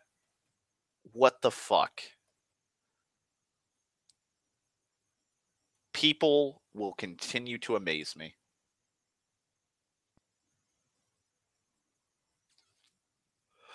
And the funny thing is, Netflix responded and said, y'all need Jesus. And I agree. You guys need to calm the fuck down. It's literally a humanoid robot. It looks like a Geth from Mass Effect. It's got like a humanoid body, but then has a TV for a head. That's essentially what it looks like. I have yet to see the Lost in Space reboot. I've never been a fan of Lost in Space, the TV show or the movie, so I am not interested in the Netflix show. But the robot, it's just like, yeah, yeah.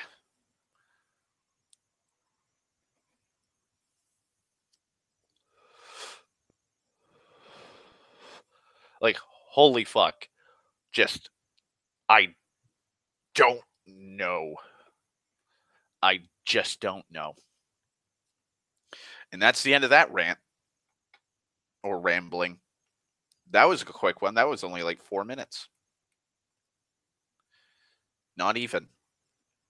I just don't understand the sudden onslaught of this of these reactions. I have yet to see Infinity War. I am going to see Infinity War tomorrow. I've been getting checks from Donald. I told him I wanted checks instead of cash. So my checks have to take a day to clear for my bank account because it's a different bank they use. So tomorrow I'm going to I've heard I've been trying my damnedest then to avoid spoilers, and it has been hard because people have been sharing fucking Infinity War memes, and I'm like, thank God it's out of context and I don't know what the fuck's going on. So I'm going to try my goddamn hardest to go see it after work tomorrow because we get out at noon. So I'll go see it right around noontime. I'll get something to eat, go see the movie, and then I'll probably come back and do a review of the Infinity War. I'll probably do another stream then and just talk about it because I've been looking forward to this for 10 years. Well, not technically. I haven't been waiting for 10 years. I've been waiting for 6 because was it 6? I think it was 6. I think Avengers came out in 2012, and that's when they dropped the post credit scene of Thanos. So there's that. I also I forget when Deadpool's coming out, but I'll be seeing Deadpool 2. So I'll be doing a review of that. Let me check when Deadpool 2 drops. I know it's this month, but I don't know how close it is. The 17th is there's an early showings for the 17th, so I'll try and see it there. So there's that. So I'll try and do that. Good times all around.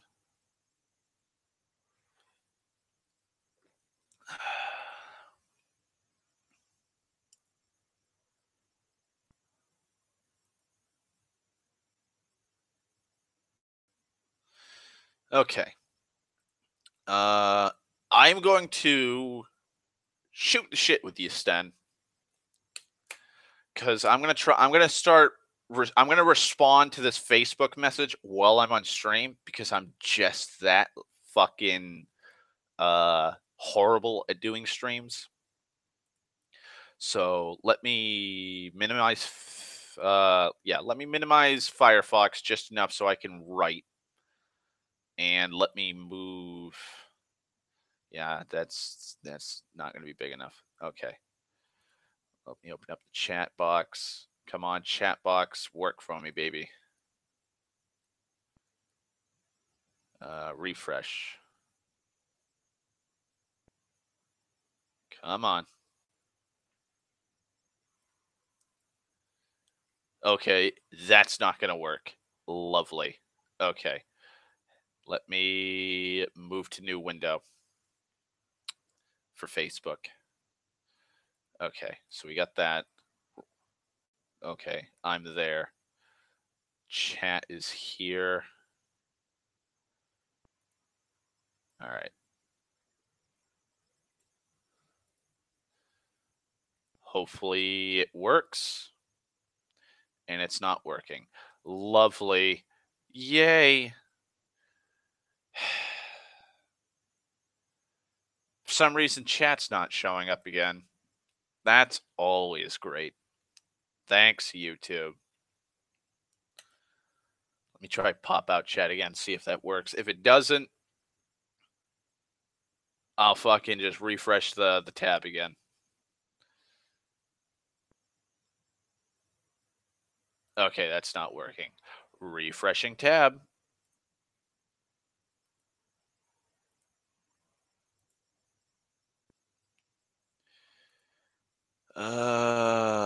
God damn it. Why? Spawn to this so I can, get on with the show. Okay. Give me 1 second before I check anything else because I'm going to just start writing it.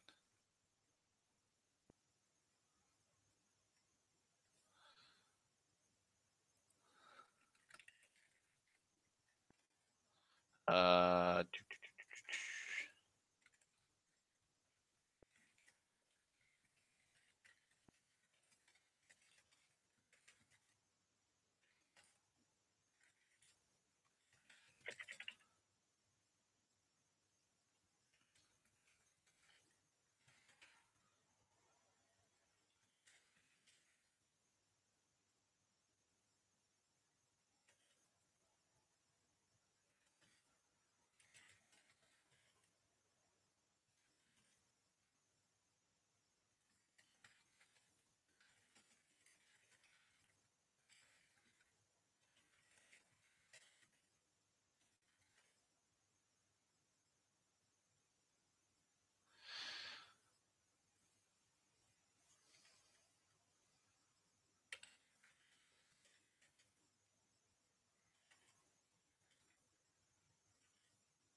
okay.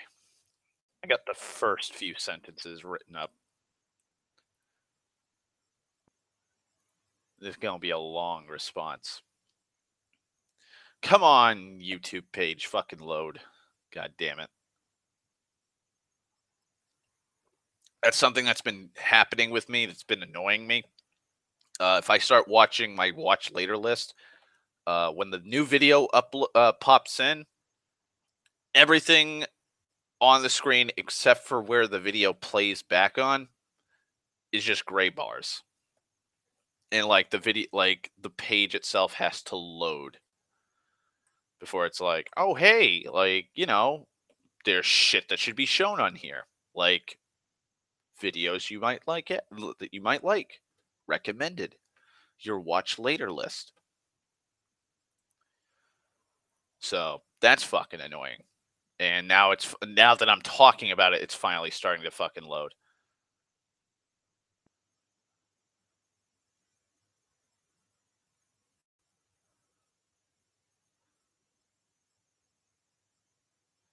All right. Everything's working except for the chat. Let's see it load in. Hopefully it does. And while I'm waiting for that to load, I'm going to go back to writing my essay long response.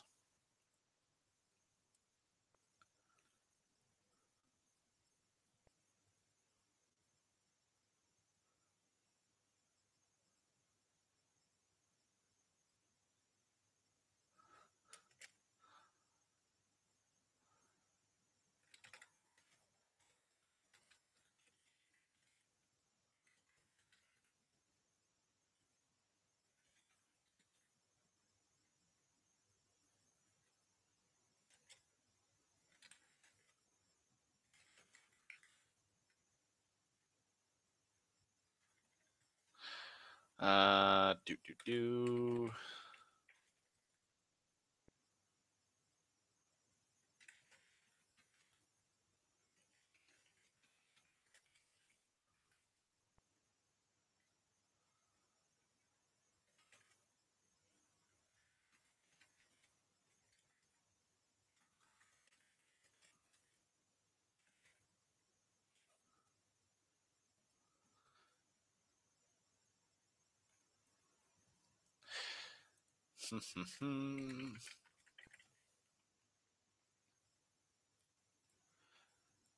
Could have swore miasmic was a word.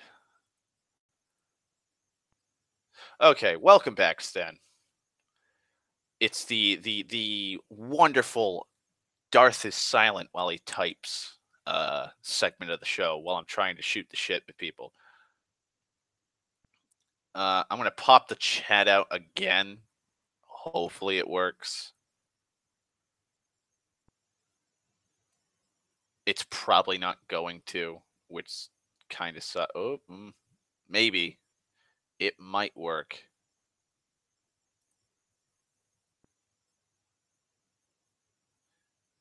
Wow, Darth, you should really be optimistic about, things possibly working this time. It's like, no, no brain. I'm not going to be optimistic about YouTube working this time. Because 9 times out of 10, it's just mediocre experience. Like, I'm doing a stream and I need to do something and I want the chat box poking out there.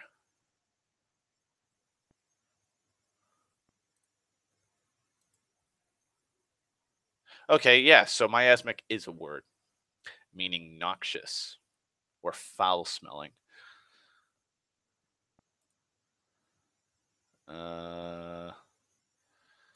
See, I are smart. I are smart. I know words. Awesome, it works. Okay, so I can minimize that and I can have the chat. Yay.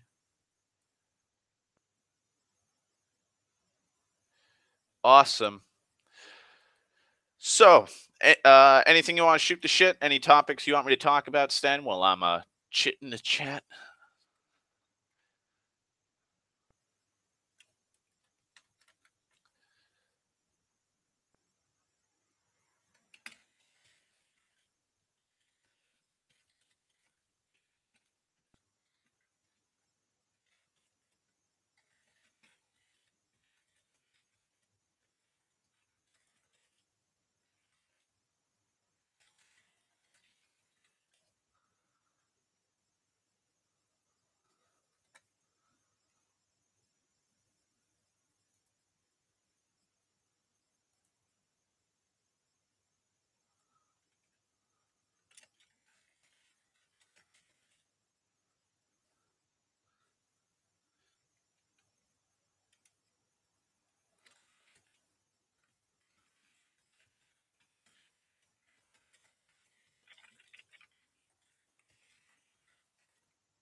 Uh, I'm actually trying to think of a topic that I could talk about. Uh,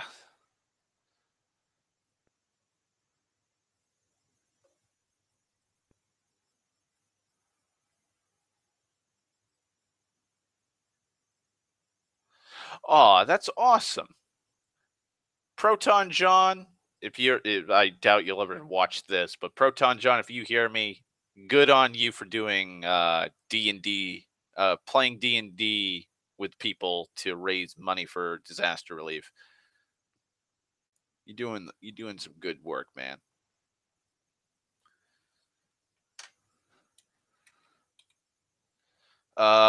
RPing stuff as in your RPing stuff or and the lore stuff, my lore stuff or your lore stuff?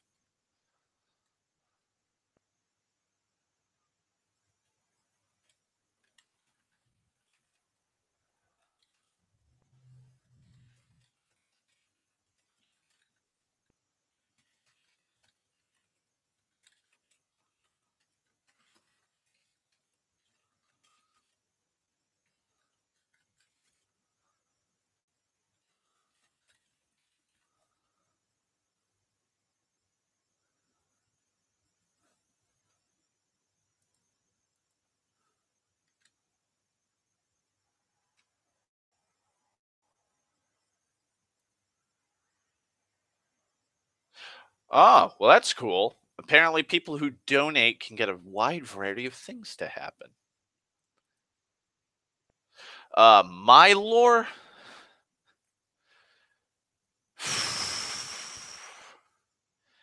That's a tall glass of water. That's a tall drink there, Sten. Cause well,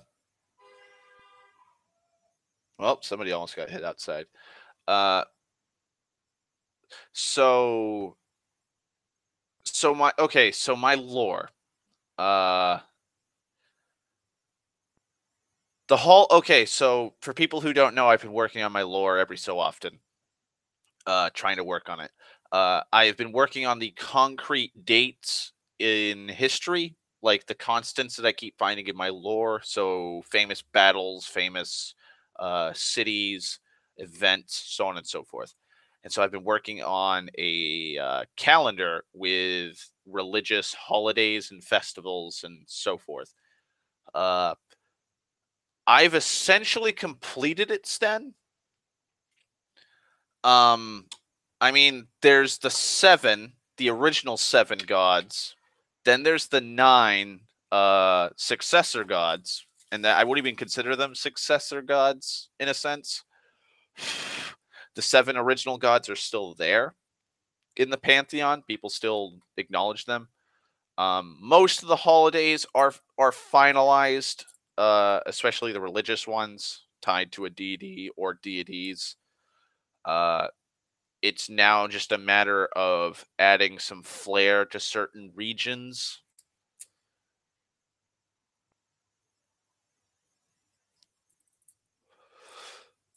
Kind of like one of the days in the Southern Kingdom, a Carson that's celebrated is kind of like uh, Memorial Day, Memorial Day slash Veterans Day sort of thing, where the because oh god, this is gonna show how much of a fucking idiot I am. I forget if it's Memorial Day or Veterans Day that was originally the holiday that acknowledged the end of World War One.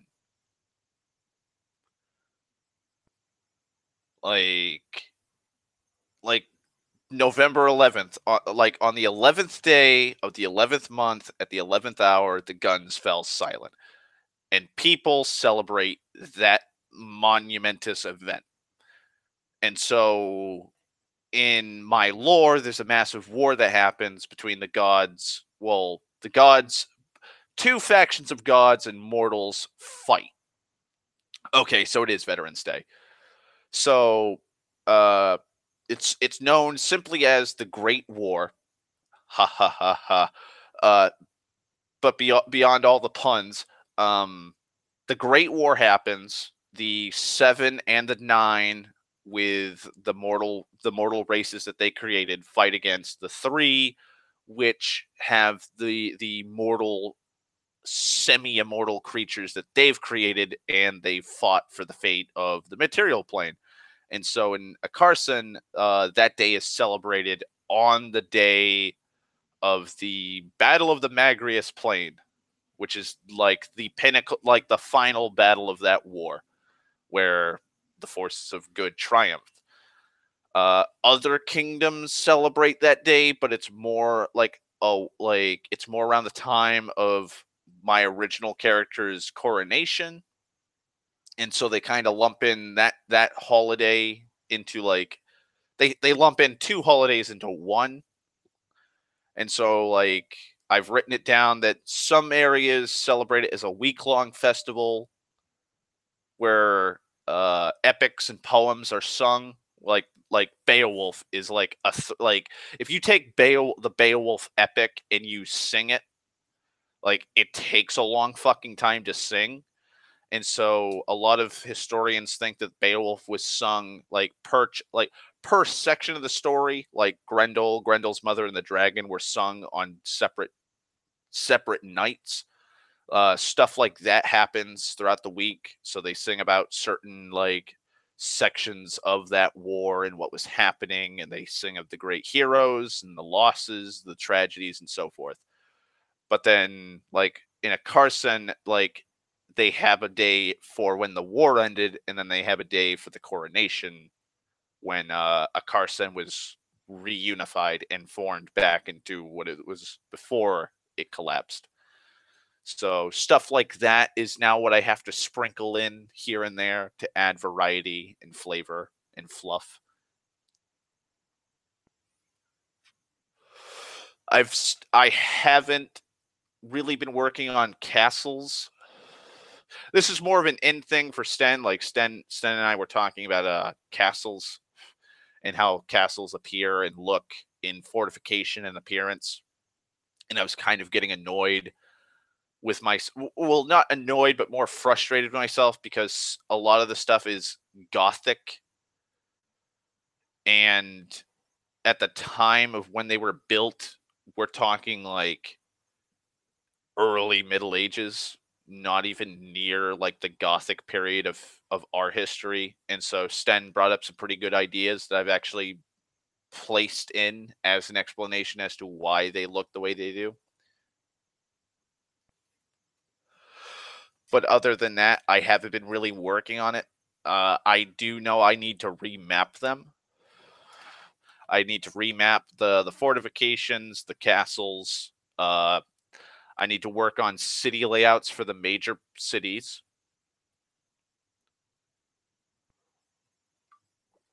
Um, so Rithreed, Maeglin, also known as Golan later on in the lore, because Maeglin was sacked and burned to the ground. Algamond, which is like and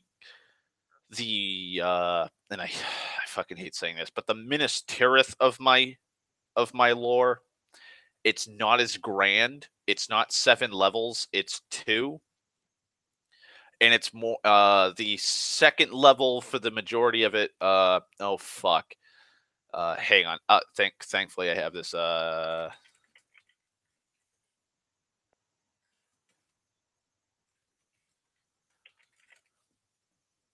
I actually was inspired by Native Americans for this. Uh oh god. Cahokia? I think that's it. Cahokia, or I think it's the Mesa Verde complex, or the Foothills Mountain complex. Basically, a group of Native Americans here in the United States built a fucking city into the mountain, like right into the side of a sheer, like, not I wouldn't say a sheer cliff, but into the cliff of a mountainous area.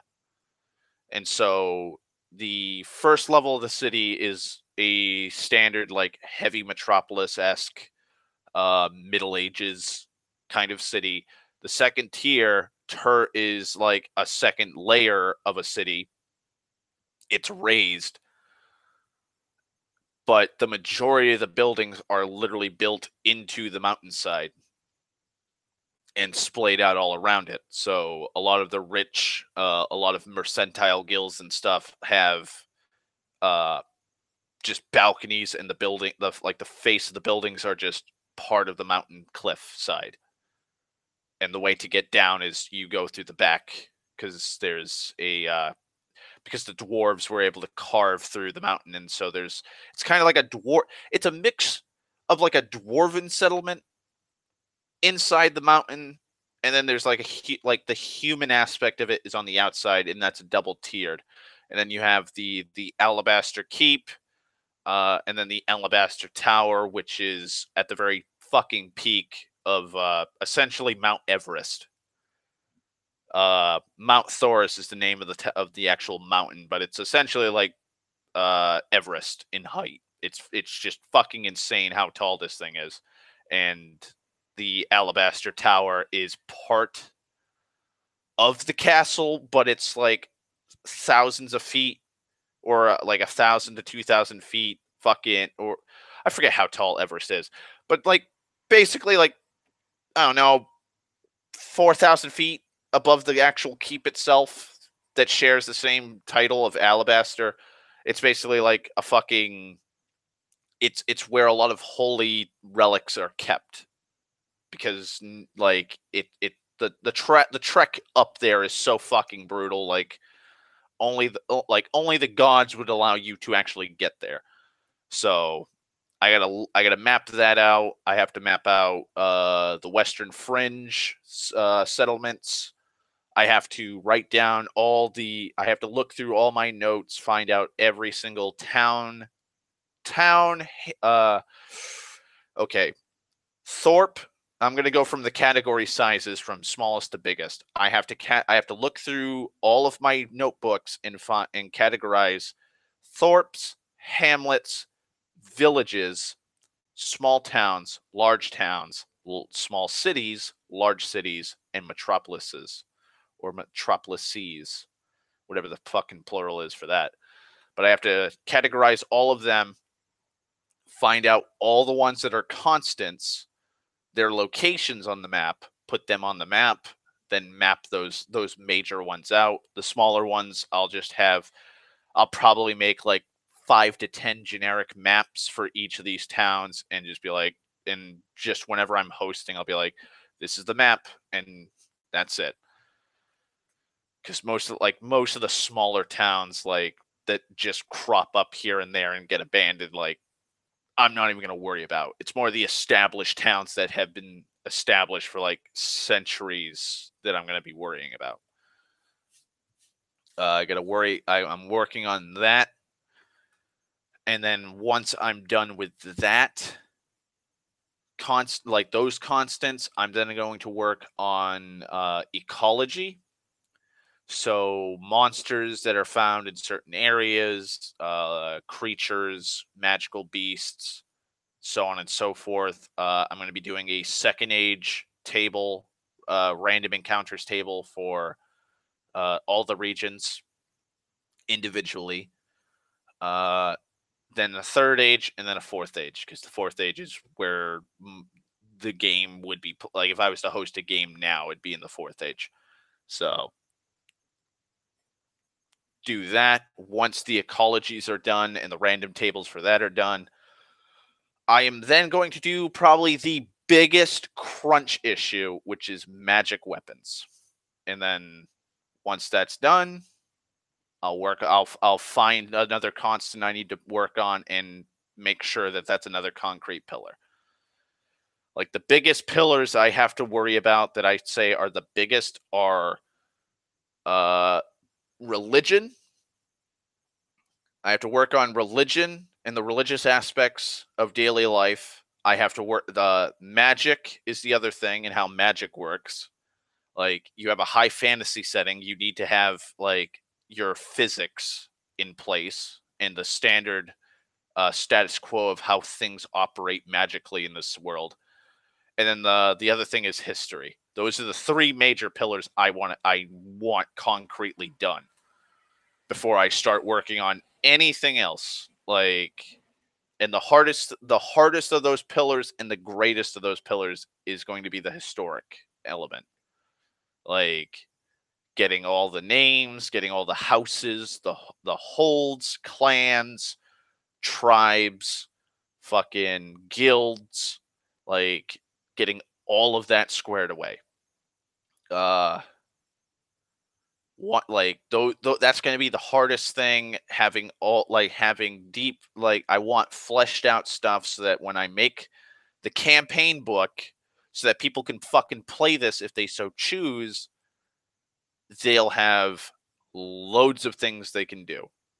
They could spin a whole fucking like like a whole campaign could be set in one city and in the outlying like towns or villages outside of like the city walls, because of the amount of intrigue and just working for guilds.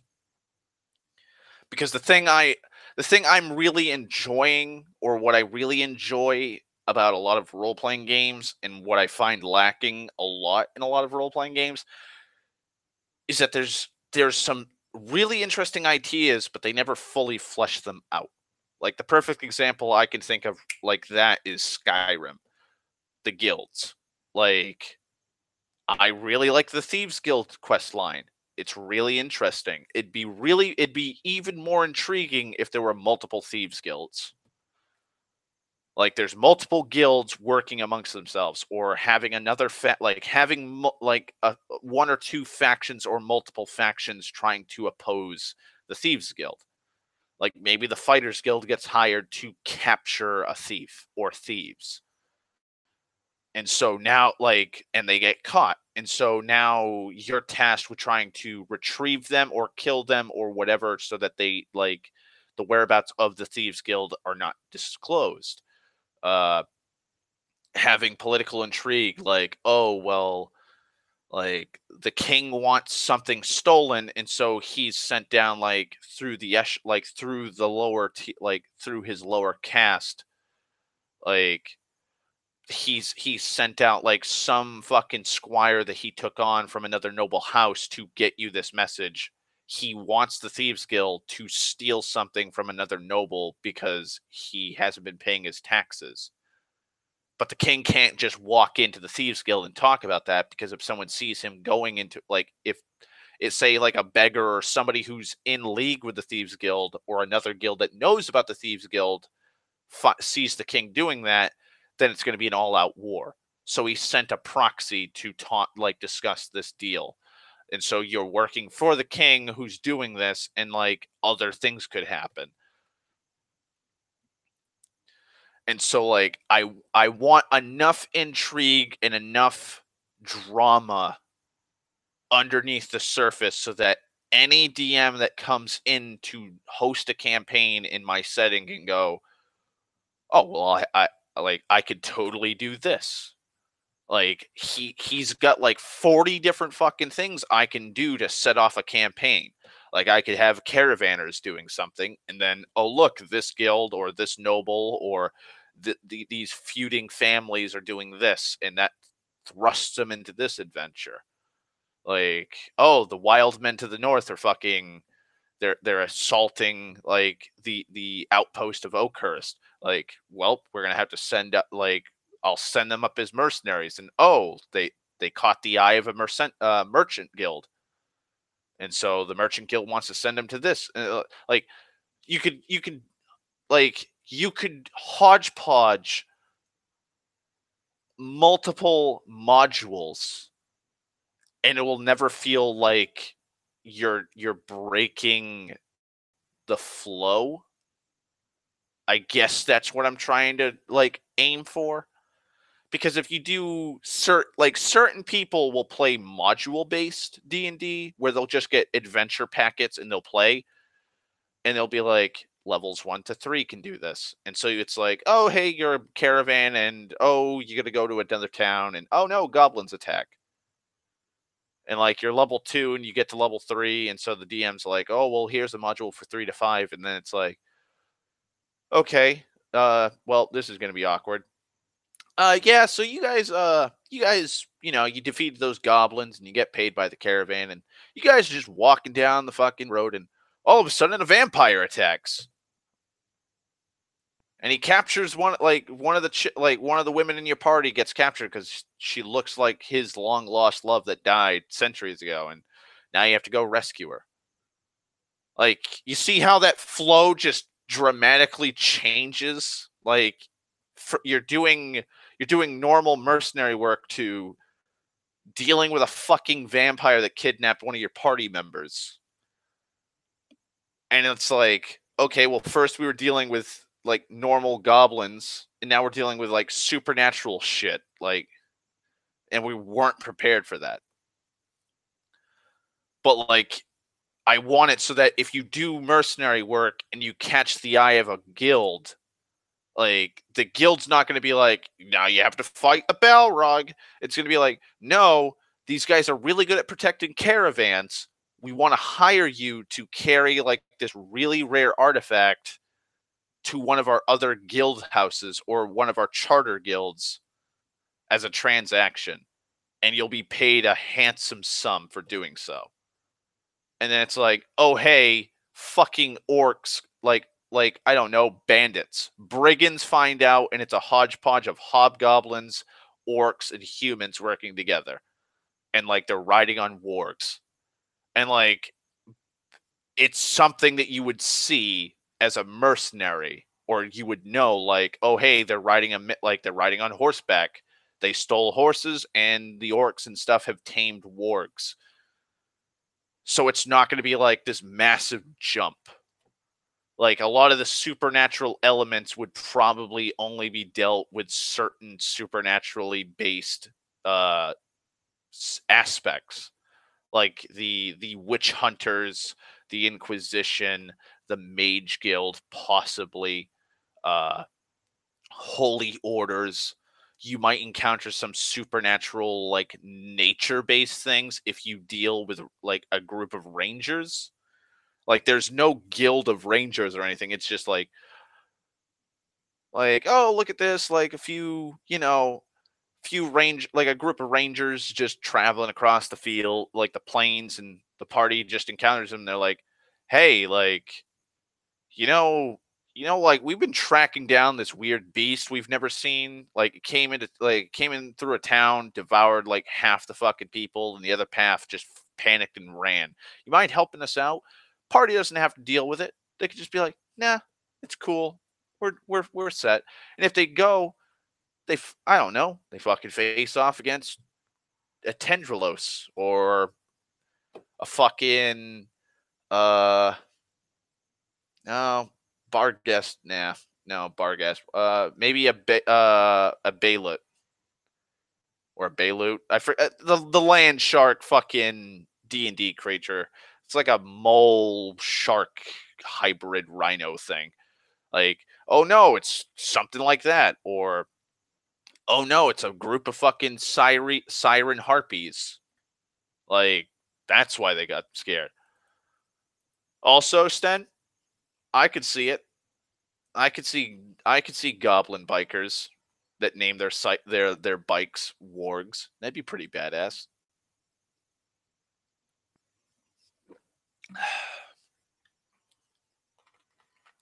Hell, I have a fucking group of hunters, and that are um oh god.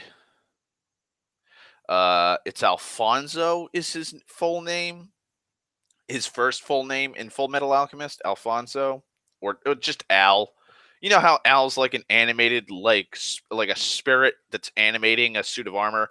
I have like 6 dudes like that in in the Fifth Age, and they're basically based off of the song Neon Nights by Black Sabbath, because each of them exudes some kind of it's like a prismatic wall, which is a spell in D&D, which has different colors with different effects. And so I have like Neon Nights.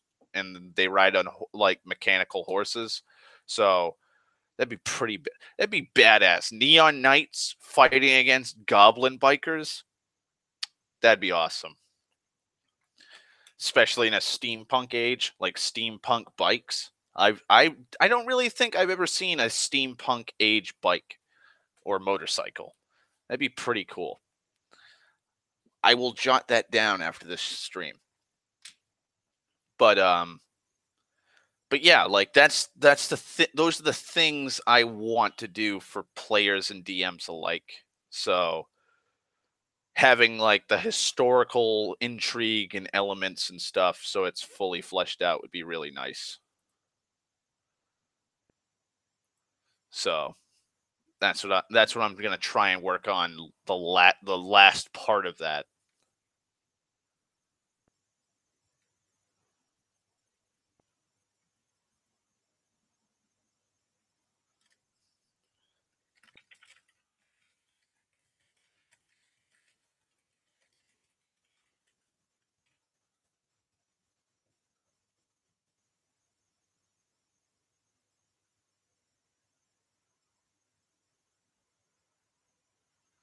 And I thank you very much for that other idea, Sten.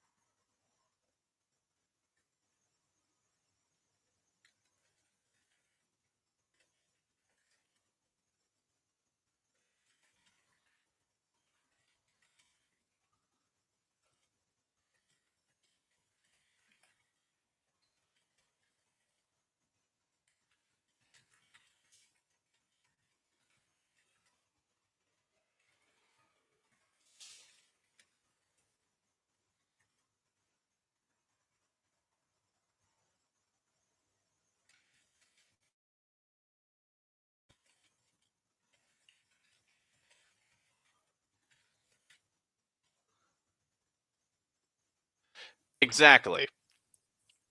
So I have so many ideas for fucking the later ages. It's not even funny. I just started text. I just started typing up again after that little fucking rambling part about the lore. Um, I'm on my third paragraph. Granted, the paragraphs aren't that massive. Uh, they're like 3, 4 sentences each. Uh, yeah, it's going kind of. I mean, granted, they wrote like 12 to 15. Like it's a good sized chunk of stuff they said. So I gotta kind of chop it up into bite sized responses.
Hmm. How to close this thing out.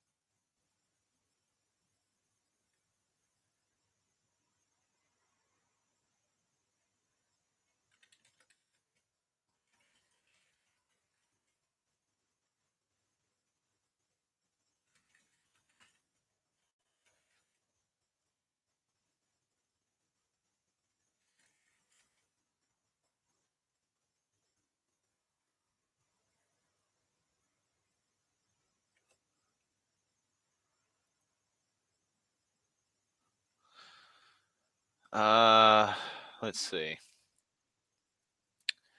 I hate trying to think on the fly.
Why sighing, Sten?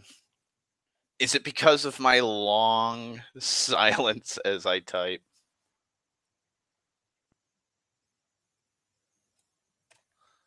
If so, I do apologize. Like when it's one of my worst flaws online when I'm talking to people, and it's also something I do in person.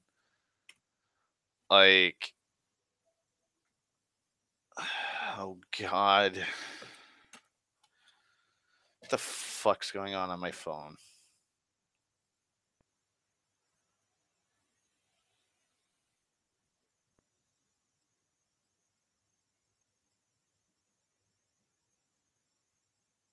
Okay, it's just my SimCity thing.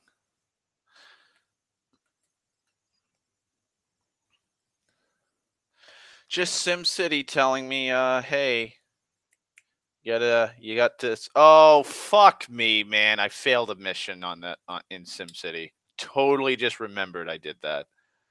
God damn it! And yes, I play the Sim City Build It mobile game. It's something to do on my long walks and while sitting in the truck, on top of listening to classic music, classic rock music.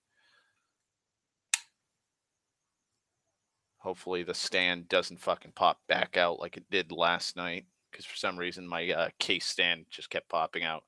Also, that's another thing. I have a badass military grade case for my phone, and it has two back stands. One for the phone case, and then one for the carry case. So I'll be able to do streams from my phone. I can do YouTube streams, and I'll be able to set it up all nice and just okay, that's a Facebook thing. Fucking Christ. But yeah, that's one of the biggest reasons why I wanted it. Besides it having a carry case, was I was like, it has a back stand. I'll be able to hold this. I won't have to hold the fucking phone or lean it up against like a box of, I don't know, box of candy or my laptop or something. I can just be anywhere at any time. It's gonna be nice.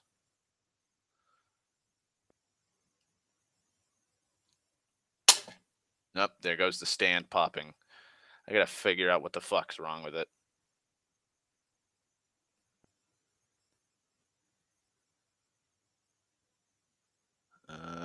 Let's see.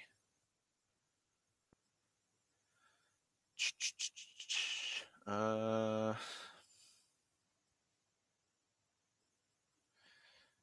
yeah, move that. God, I have just so much fucking shit on this goddamn. That's the other thing I hate. I am not a smartphone person by any stretch of the imagination. Like, I'm not saying like her Darth's an old man in that sense. Like, I seriously am not. Like, I'm not. Like, I'm just gonna keep defending myself and saying I'm not.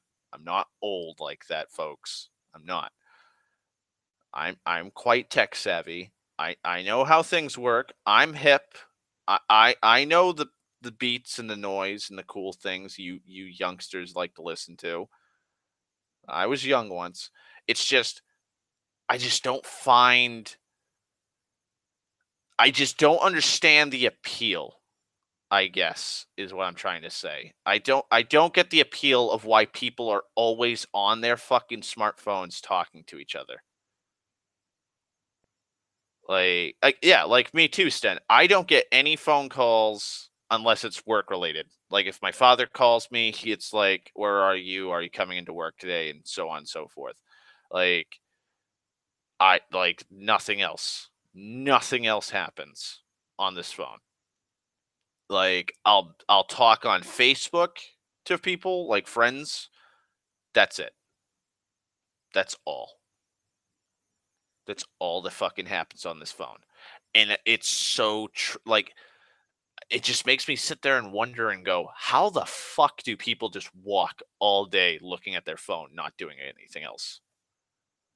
Like, like, what is so interesting that you just can't go home and sit down at like a computer and watch?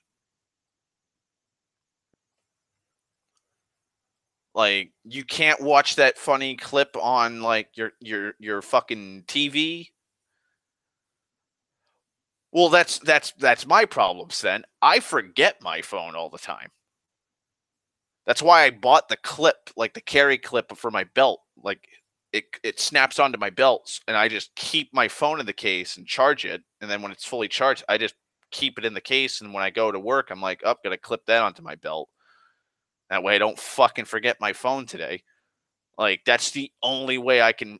I'll remember to bring my phone. And then if I'm on a long trip from one job site to the next, and I just it pops in my head, hey, you have this phone that has games on it and you can watch YouTube or listen to music, I'll be like, holy shit. And I'll just open up my phone and I'll start doing something for like 10 minutes tops.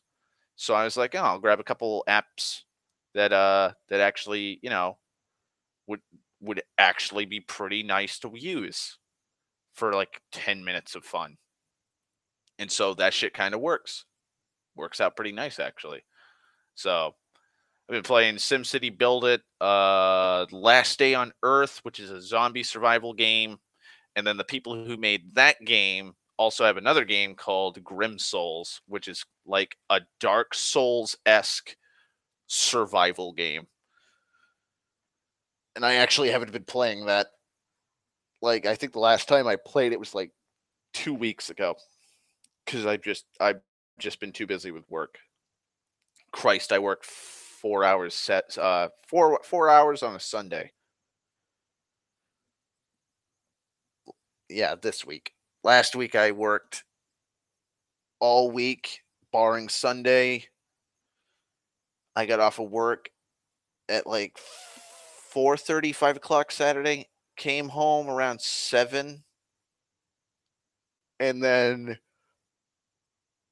my boss tells me, Donald calls up and goes, "Hey, we're gonna need you at like 1 o'clock in the morning." So I had to get back to the shop at like 1 in the morning and fucking spend 4.5, 5 hours sweeping. Ugh. That sucked. So I've just been really fucking tired. That's why I haven't been doing streams. Trying to deal with all this shit sucks. Really sucks. But yeah, uh, let's see. I got money in my pocket, so I'll be when I go to work tomorrow. I gotta grab some drinks, some soda for the fucking work day. Oh my god, I just want to go see a fucking good ass movie. I do. I just want to watch fucking Marvel's Infinity War, veg out, turn my brain off, laugh, cry, cheer, applaud, like have all the good times roll. Let the good times roll, folks.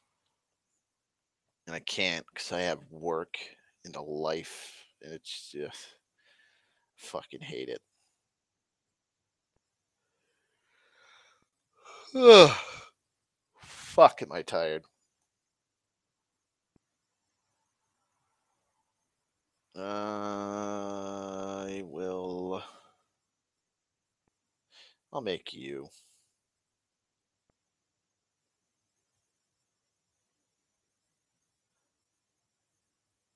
And two of you.